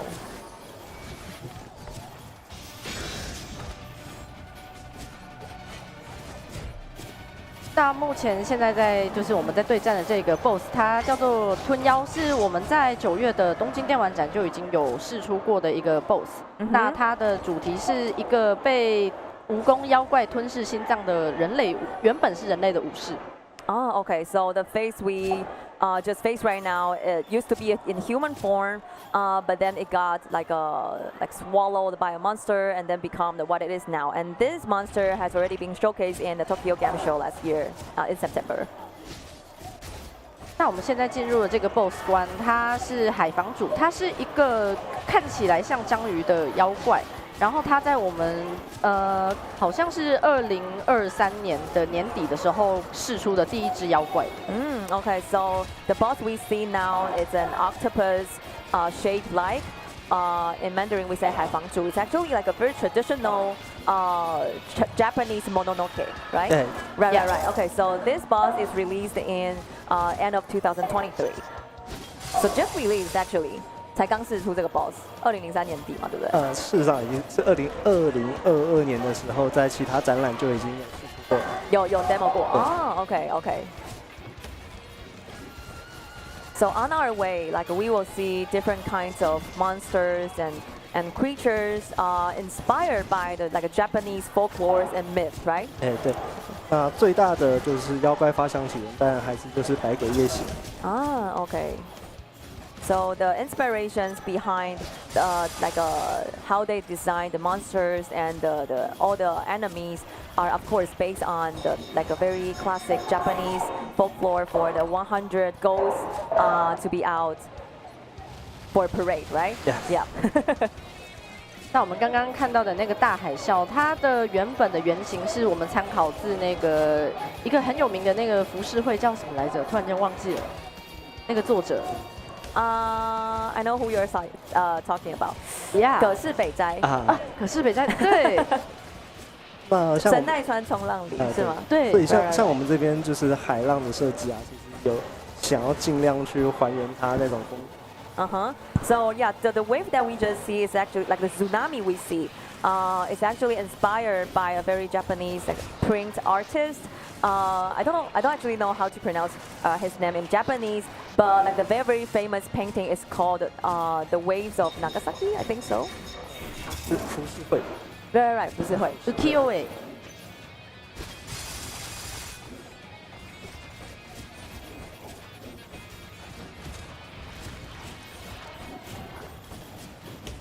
Oh wow. 那这只 BOSS 呢，它就是会用各式各样的水球和墨汁，搭配触手去做攻击。Okay, so what the boss do for the attack is to use like water balls and this like a tactics to reach out to you and to attack you. 那像刚刚看到，其实我们可以在怪物的某些招式在发招的瞬间，我们可以去用所谓相杀的技巧去做 counter。相杀。对。OK。成功之后，我们就可以使出我们的必杀技。Okay.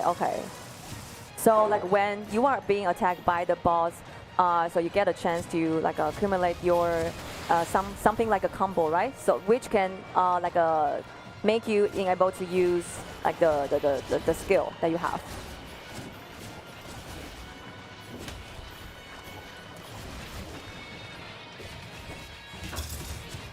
I really like how you design like the settings for the battlefield and also of course for the monsters.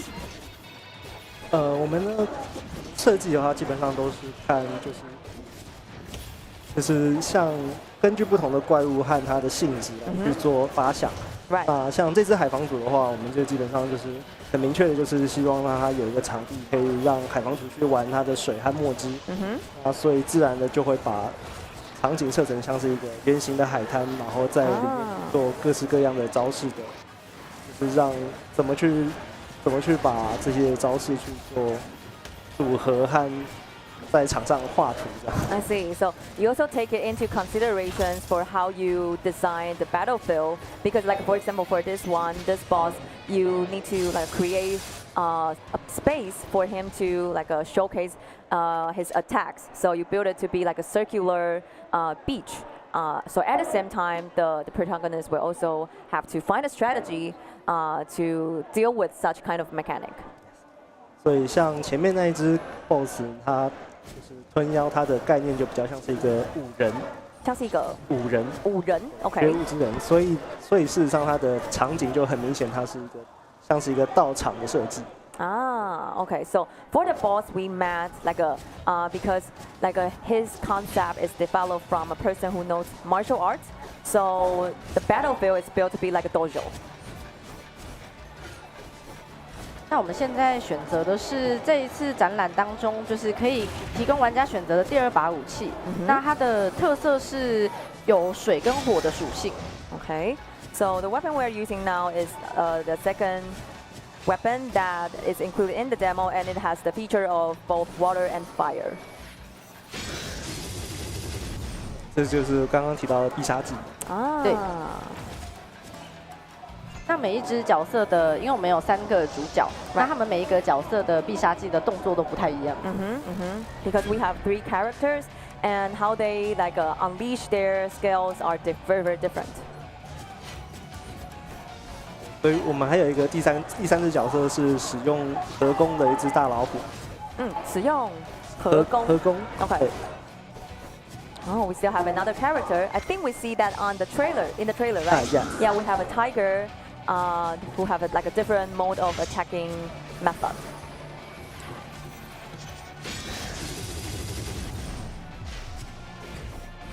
And when can we expect this game to be out for full version? 完整版的话，预计会在2024年年底。Okay, year end 2024. Okay. And what would you say like set this game apart from the other, like say the games of this kind, or like all in all for all the games? 就是你觉得这款游戏你会觉得它最特别，或是你觉得它的 highlight 是什么？最特别的话，当然就还是我们就是各式各样的刀子的搭配。虽然现在看起来是好像是就是固定好了，但事实上我们可以在游戏中可以自由选择不同的刀子。就是我们最大的主题就是摆件嘛。就是目标是就是可以每一个角色会有很多把刀，然后就是不同的搭配会有不同的效果。每一把刀也都会有自己的强化能力。我们会有所谓的魂域的强化系统，像是 roguelike 的那种类型的强化系统。Okay. 能力的发展也都会就是会有很大的差异。Right. Okay. So yeah, I think what's very special about this game is that the swords and blade that you can use, right? Because as we see, because it's a demo version, so we we have limited choices to pick. But in the full version, there will be, like as you said, the concept is the 100 swords, right? Yeah, so the gamers can expect to combine different kind of swords as their weapons as they develop different abilities with these swords. So I think that is something that we can look forward to. And for those who want to know more updates or the latest news about this game, where can they find you? 就是 social media 或者是 fan page 或是官网。我们 Facebook、Instagram 还有 Twitter、Discord 都有我们的官方账号。对，那基本上打 Seven Croc 就可以找得到我们。Okay, so 7 Croc almost on every social media, right? Like Discord, Facebook, Instagram. Do follow them on their websites and do wish list this on Steam page. And I think that brings us to almost the end of the session. But before we wrap up, is there anything that you want to say about this game, or maybe to people who is interested in this game? 就是我们来到 session 的最后，你有没有想要还有其他想要多做介绍关于游戏的部分，或是跟你的支持者或是玩家说什么？那我们的游戏的话，就是目前已经公开石宇这个角色，他的声优是由日立洋子 Hikasa Yoko 来担当。那接下来2位主角也都有，就是应该都是大家都认识的声优。那对，希望大家可以好好的来期待我们接下来即将释出的2位声优的消息。That is something very, very interesting and to look forward to. So for now, for this character Shi Yu, she has already been character voiced by Hikasa Yoko. Yeah. Hikasa Yoko. Okay, which is a very famous character voice. And for the 2 characters to be out, you can pay attention to it, and it will surely be someone that's very popular, well known, and I'm sure you won't be disappointed. So please stay tuned on their social medias, and that will be the end for our session. Once again, thank you so much for sharing this game with me. I really had a great time. Okay, people, this leads us to almost the end of the session, but before the end, we still have 1 game for you. So do not go anywhere. We'll be right back.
And that brings us to the last game of today and also for the 4-day event. With some fishing, with some horror element, with some puzzle solving inside that makes me want to explore it more. So the game we are going to showcase now is called Drowned Lake. And here with me I have Andre from Critical Reflex. Welcome.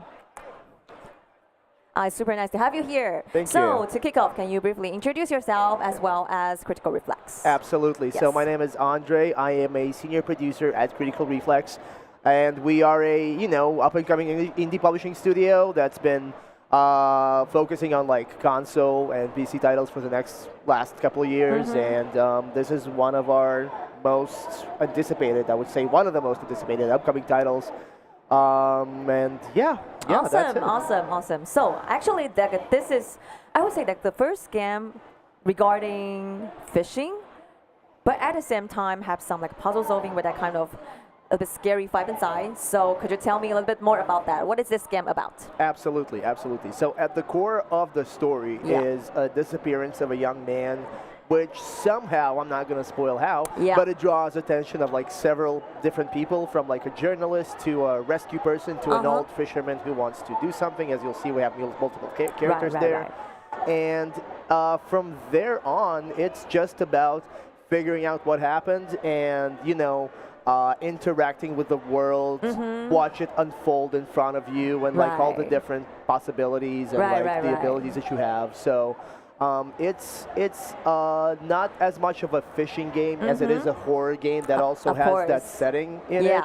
But we really want to balance it out, so it's just like, it's not just like a side thing. It's like at the same time you can also do some fishing. Absolutely. Fish some cod, fish some salmon, for sashimi maybe. Yeah, you know what? We're going to add that in. We're gonna add that in. Really? Absolutely. Okay. So as protagonists, we are the fisher?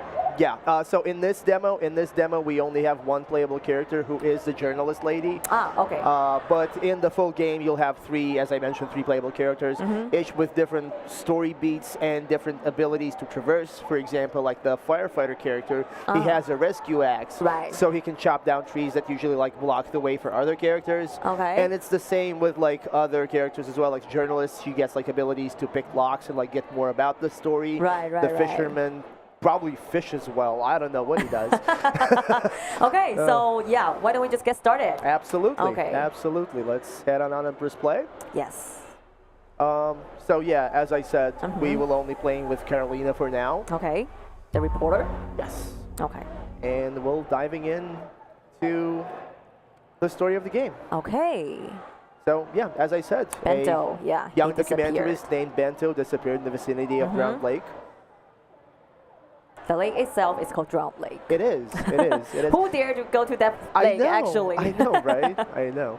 But the thing is, the game is very much, I would want to say, dredged, no pun intended, in Brazilian mythos and folklore. Because the developers themselves are from Brazil. I see. And the game actually takes place in Brazil, too. Okay. So there's a lot of folklore and, a lot of like that cultural influence in it. And some of the scenes are like actually built like from what it is in Brazil too? Yes. Okay. Yes. So there's a lot of inspiration. They've been going around taking photo shoots of lakes and like, disheveled like city, like pieces of land that got like drowned. So like this is all coming from real life experience. Our main developer of this game is an avid fishing fan, so that's how it happens. That's why. So this is the fishing mini game. Like how do you fish in the game? And it's something similar to like Stardew Valley. Okay. Where do you have to keep that thing on what is the the fish? thing? Oh, fish.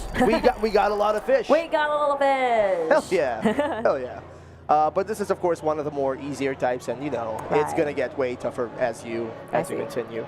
And as you saw before, the game actually switches a lot between that first-person perspective and the top-down perspective. So this is more for exploration. Yeah, we got some nasties following us now. Oh, you see? Oh. There's a little. Something is evil guy in the boat. us. Yeah. Oh my God.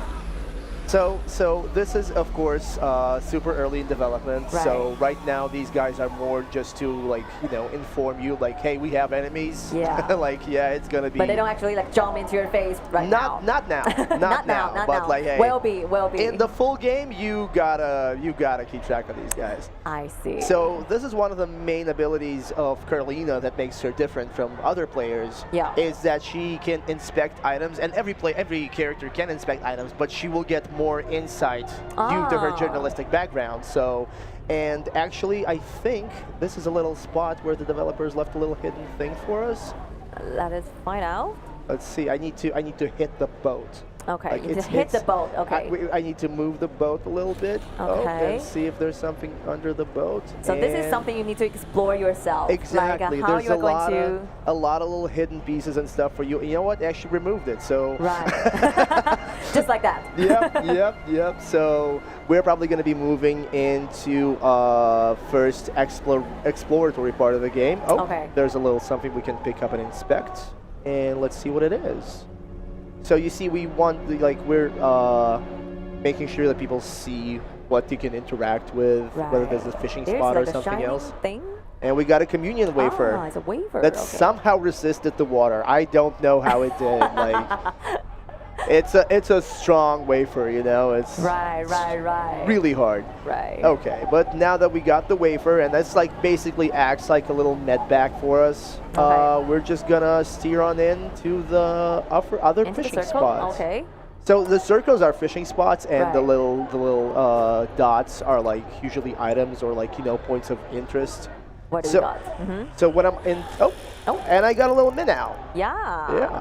So in this demo, unfortunately, there's not a lot of stuff you can do with the fish yet. Yeah. But in the full game, we're planning to, of course, be able to sell them or maybe utilize them in crafting yourself some items or some food. So we really want to make sure that fishing, as I said, is an integral part of the game. Of course. So okay, so now this is the more exploratory part of the game, the more of the investigative part of the game. Oh. So we're entering the dam ruins. Yeah, those dam ruins. And now we're gonna see what the game has in terms of creatures and enemies that are not just someone hunting you in the water. Please let me know if there's any jump scares. Oh no. Okay. I'm really because I've been doing a horror game yesterday and I was scared to death. Seriously. That's the thing that the development team of this game really wants to avoid is having those cheap scares. Oh.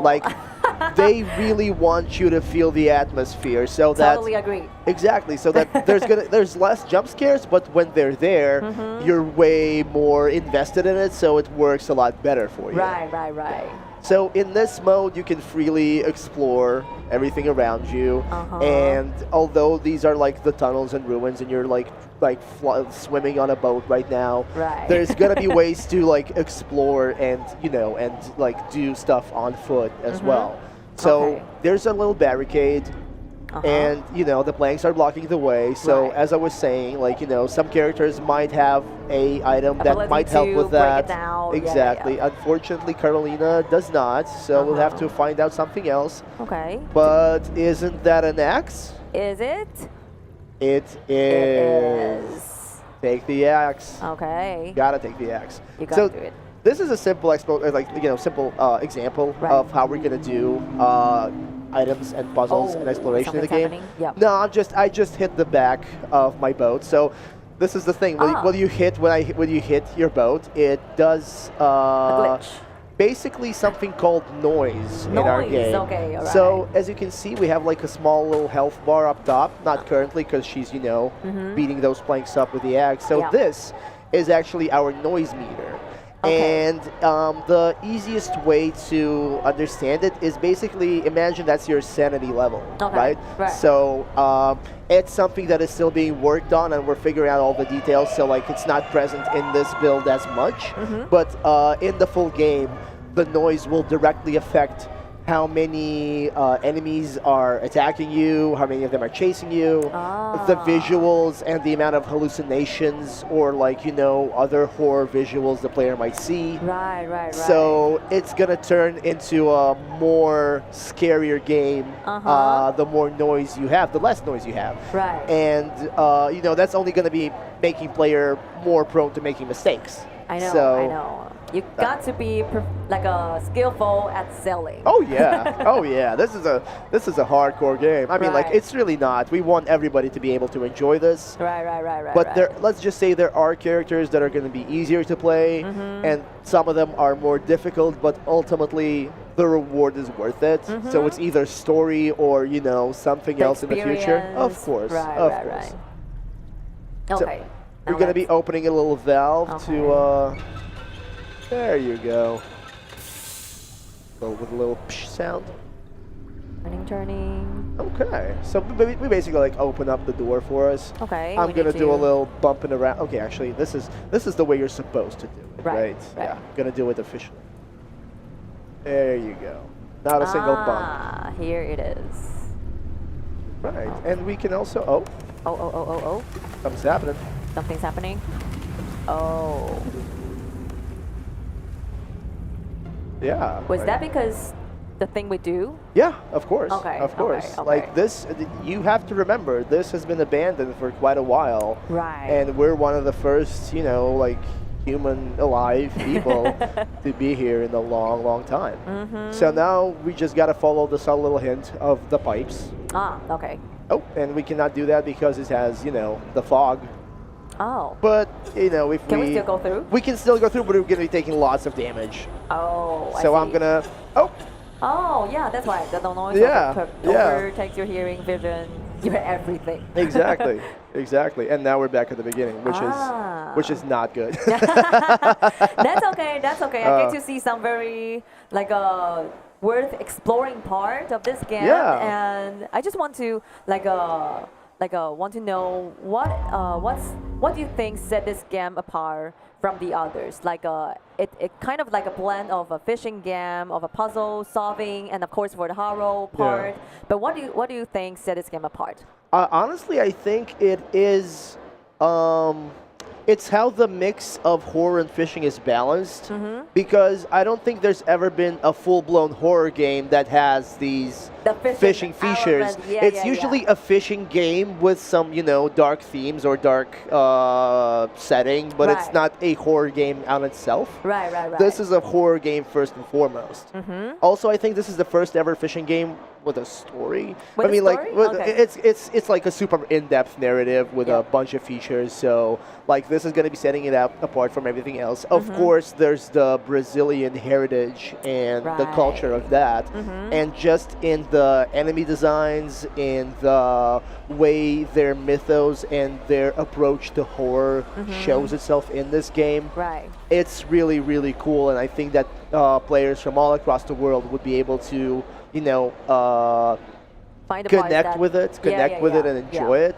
So yeah, I think like these three are like the most, you know, the parts that set it apart most from anything else. Yeah, and I'm actually like super curious about the whole, like what's happening behind this whole mystery, like for the disappearance of the boy, of the guy. So like for now we explored the lake area and we entered the dam, but like I'm really excited about how stories develops. Like well, I actually have a little you know nugget of information about that. Okay. So in the intro text, it said that the only thing that was found along with his belongings was a videotape of unknown origin, and it just so happens that the developers of this game have a free-to-play title called Teleforum, which is also a horror game, but it is more of a adventure point-and-click sort of thing. Right. And it's in the same universe, and it covers that part of the story. So there's a lot of hints as to what is going to happen in Drowned Lake, and like an introduction to some of the characters and some of the world building of that. Right. So it's, you know, if you're interested in that, and if anyone wants to check it out, Teleforum is free to play on Steam. It's a great game. Anyone wants some extra hints or like do some clues, do some investigations? Thank you for mentioning that. Of course, of course, of course. Okay, so now we are back. We're back, and I'm gonna try to do that super fast so we see like the cooler parts because this is like an introduction part of the dam. Right. The second part is gonna be way more, this is where like horror gets really scary, like. So I'm gonna see if I can rush through that without killing myself this time. Okay. Yeah. I'm sure you can. I hope I will. Our noise meter is like pretty low now. Yeah, we got a bunch of wafers, yeah. so like we're good. We're good. Just have to speed run this a little bit. Okay. Right. And then the axe. We know the axe now. Right, yes. right. Another thing about this game that I think is worth mentioning is that initially this game was designed as I want to say like what developers would call a story roguelike. Yeah. So you keep dying and replaying the game, but you still but you get more and more information and learn about the narrative and the world. Right. But we decided that this game would fit better with like a more set narrative, a set level design, because that's a better way to introduce and like design horror so that it keeps being effective for the entirety of the gameplay process. Okay, I think we're on the right track. Okay. Just gotta. Yeah, because like a story and the narrative part is also still like a very important part of the game, so you want to make sure that the gamers, they like along the way they play the game, they still get like a high possibility of surviving so that they can experience more about the story. Of course. Like nobody wants to replay the same things all over again. Oh, actually a lot of people do, so I'm sorry about that. Okay, so now we are... Now we're gonna just go in. So the thing with this puzzle is just you gotta find, I think, 2 of these and turn them around. So like this is one of them. Open the valve. Okay. Go through the little bit of an animation. Now we got it. Now we can go. And yeah, the second part, like the second area of Dam Ruins, I'm just hitting it. Let's just maybe eat a wafer. Okay. Not that much, but it's good. But yeah, actually, one of the things that's really interesting is how the story is written specifically with like Brazilian mythos and culture in mind. And I have to say that I've been working with the development team for almost a year and a half now, and they are some of the most creative minds in horror. So it's funny because like you mentioned jump scares earlier, and that's what a lot of people expect when they see a game like this or their previous title Teleform. It's like, oh, it's a dark, it's a dark room with like a ghost at the end. So yeah, it's probably something, something jump scary, and it's not at all, to be honest with you. Like they really like building that slow. Oh no, that's the way. Like that slow atmosphere and raise the tension slowly. Exactly. And like I think that's I don't want to say it's a lost art, but like not a lot of like games achieve that nowadays. So. But you do. I mean, the game isn't out yet, so let's hope we do. That's what we aim for anyway. I'm sure you will. Appreciate it. So this is one of those item box thing where we can get a door handle. Okay. A door handle, which is probably going to be useful. I think it will. Of course they will be. You wouldn't get a door handle for nothing, right? Yeah. Not in this game. Right. Okay, so I turned on one of the valves. I think I haven't found the other, but let's see. Let's see if that door is going to open up for me or not. Okay. Let's see. Oh no, I still need the other one. See that this one's open, this one's closed. So let's see. You need to open another valve. And I'm hitting it. It's kind of the thing that we want to do is add like you looking back, because it's kind of hard to steer the boat. Like I feel like I'm driving a car right now or something, and I don't have a license, so you can which you can tell because I'm obvious. Oh shit. see, I would not be a good driver. So yeah, that's for boats. For boats, yeah. Okay. Oh, got it. Oh, nope. Maybe another. Are you a sailor at all? Oh. There you go. Okay. Wait, let's see. Oh, okay, I know. I have to go like behind it. Okay. As you can see, it's a bit of a labyrinth. Right. There's no way that I can remember the way that I can. There's no way I can remember, and I'm working on the game, so. Yeah, is it though? No, I just came from there. Okay. God, I'm pretty sure like our viewers in the chat are like, oh, it's so obvious. Go there. That's how I am when I watch streams. Yeah, but I seriously can tell like which way we should be going. I mean, we have the pipes. We have the pipes. Right, so that's a hint. I turned on the blue pipe. Okay. And I didn't turn on the red one, so I think this is gonna get me there, which it does. Wait, does it? Let's see. Please. Turn left, and hey, there we go. Awesome. Great. Opening the valve, so now I'm just gonna rush through it. Oh. Hey, some horror stuff happening. Okay. And now it's just really trying to make it quickly. Oh, look at that! Yes. Look at that! Like magically have opened. It's a glitch that transported us somewhere. Right. But it did good. It just thank you, magic mythical Brazilian monster for like putting us right near the door. That's right. Appreciate it. So we're like in a super dark part of the, which you can tell because you can barely see anything. Yeah. And as you can see, there's just some lights that are barely working. Dim lights. Yeah. Directing us to somewhere. Somewhere super creepy, I bet. Yeah, definitely. Oh. At least I'm not hitting anything. Oh. Okay, we are starting to see something. Yeah, there's light at the end of the tunnel. Yes. I hope it's going to be a way out. I hope so too. Well, it's not. To another even creepier place. Exactly. How did you know? I think that's always like that. Yeah.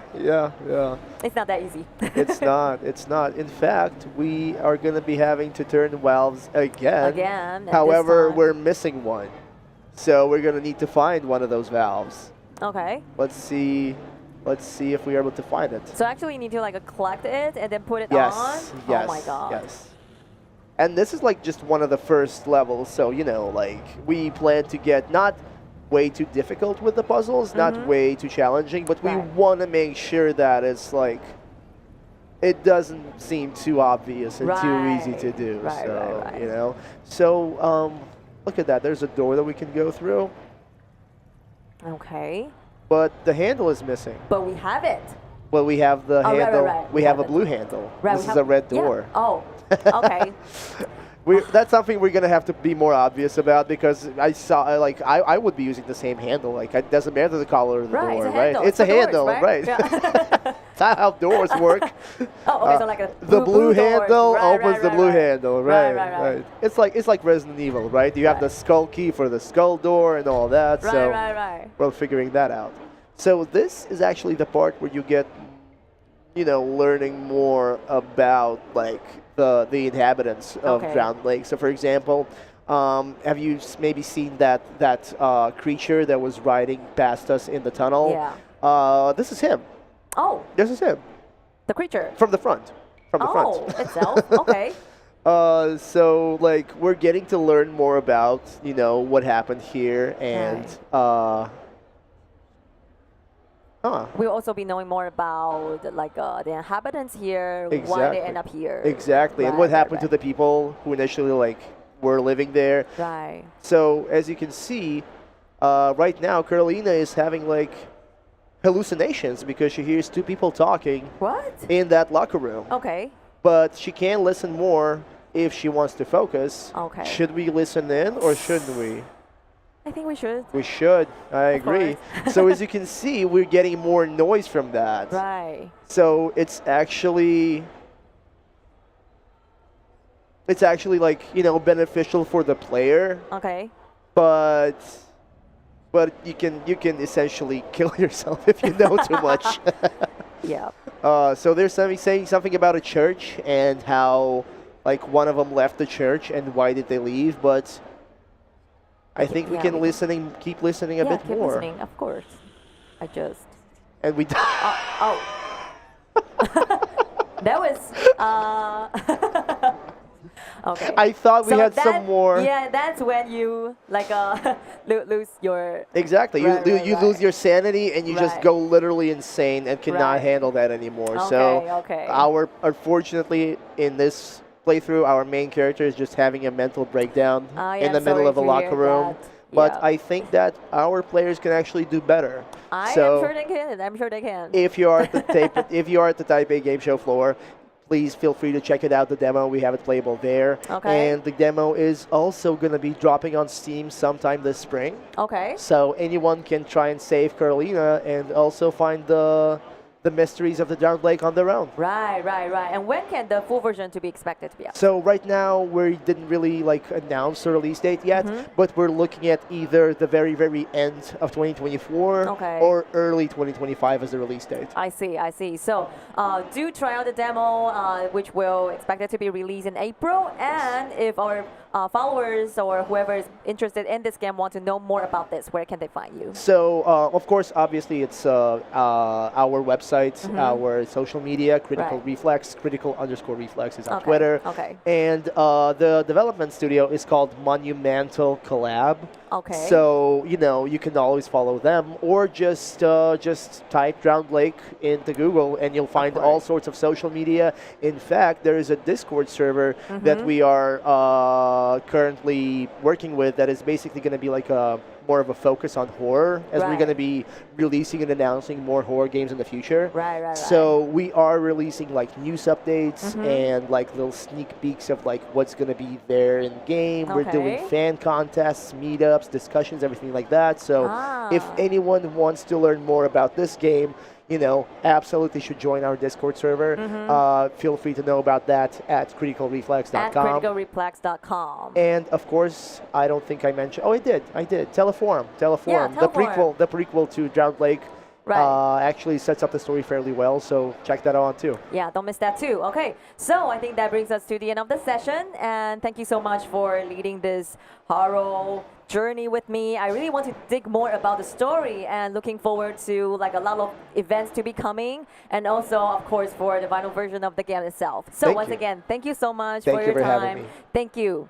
Okay, so everyone, a little bit sad now because we are almost closing the session. This is the end of our amazing 4-day journey, and here in Taipei Game Show we have been seeing lots of events happening on, and lots of games being showcased, and the vibrancy here is amazing. So I hope you enjoy some of the games that we have showcased for this 4-day, and also we thank you for joining us, and please stay tuned. We will have more indie games to be coming in the future to be present to you. And please stay tuned, and I'll see you at our next stop. So until then, goodbye.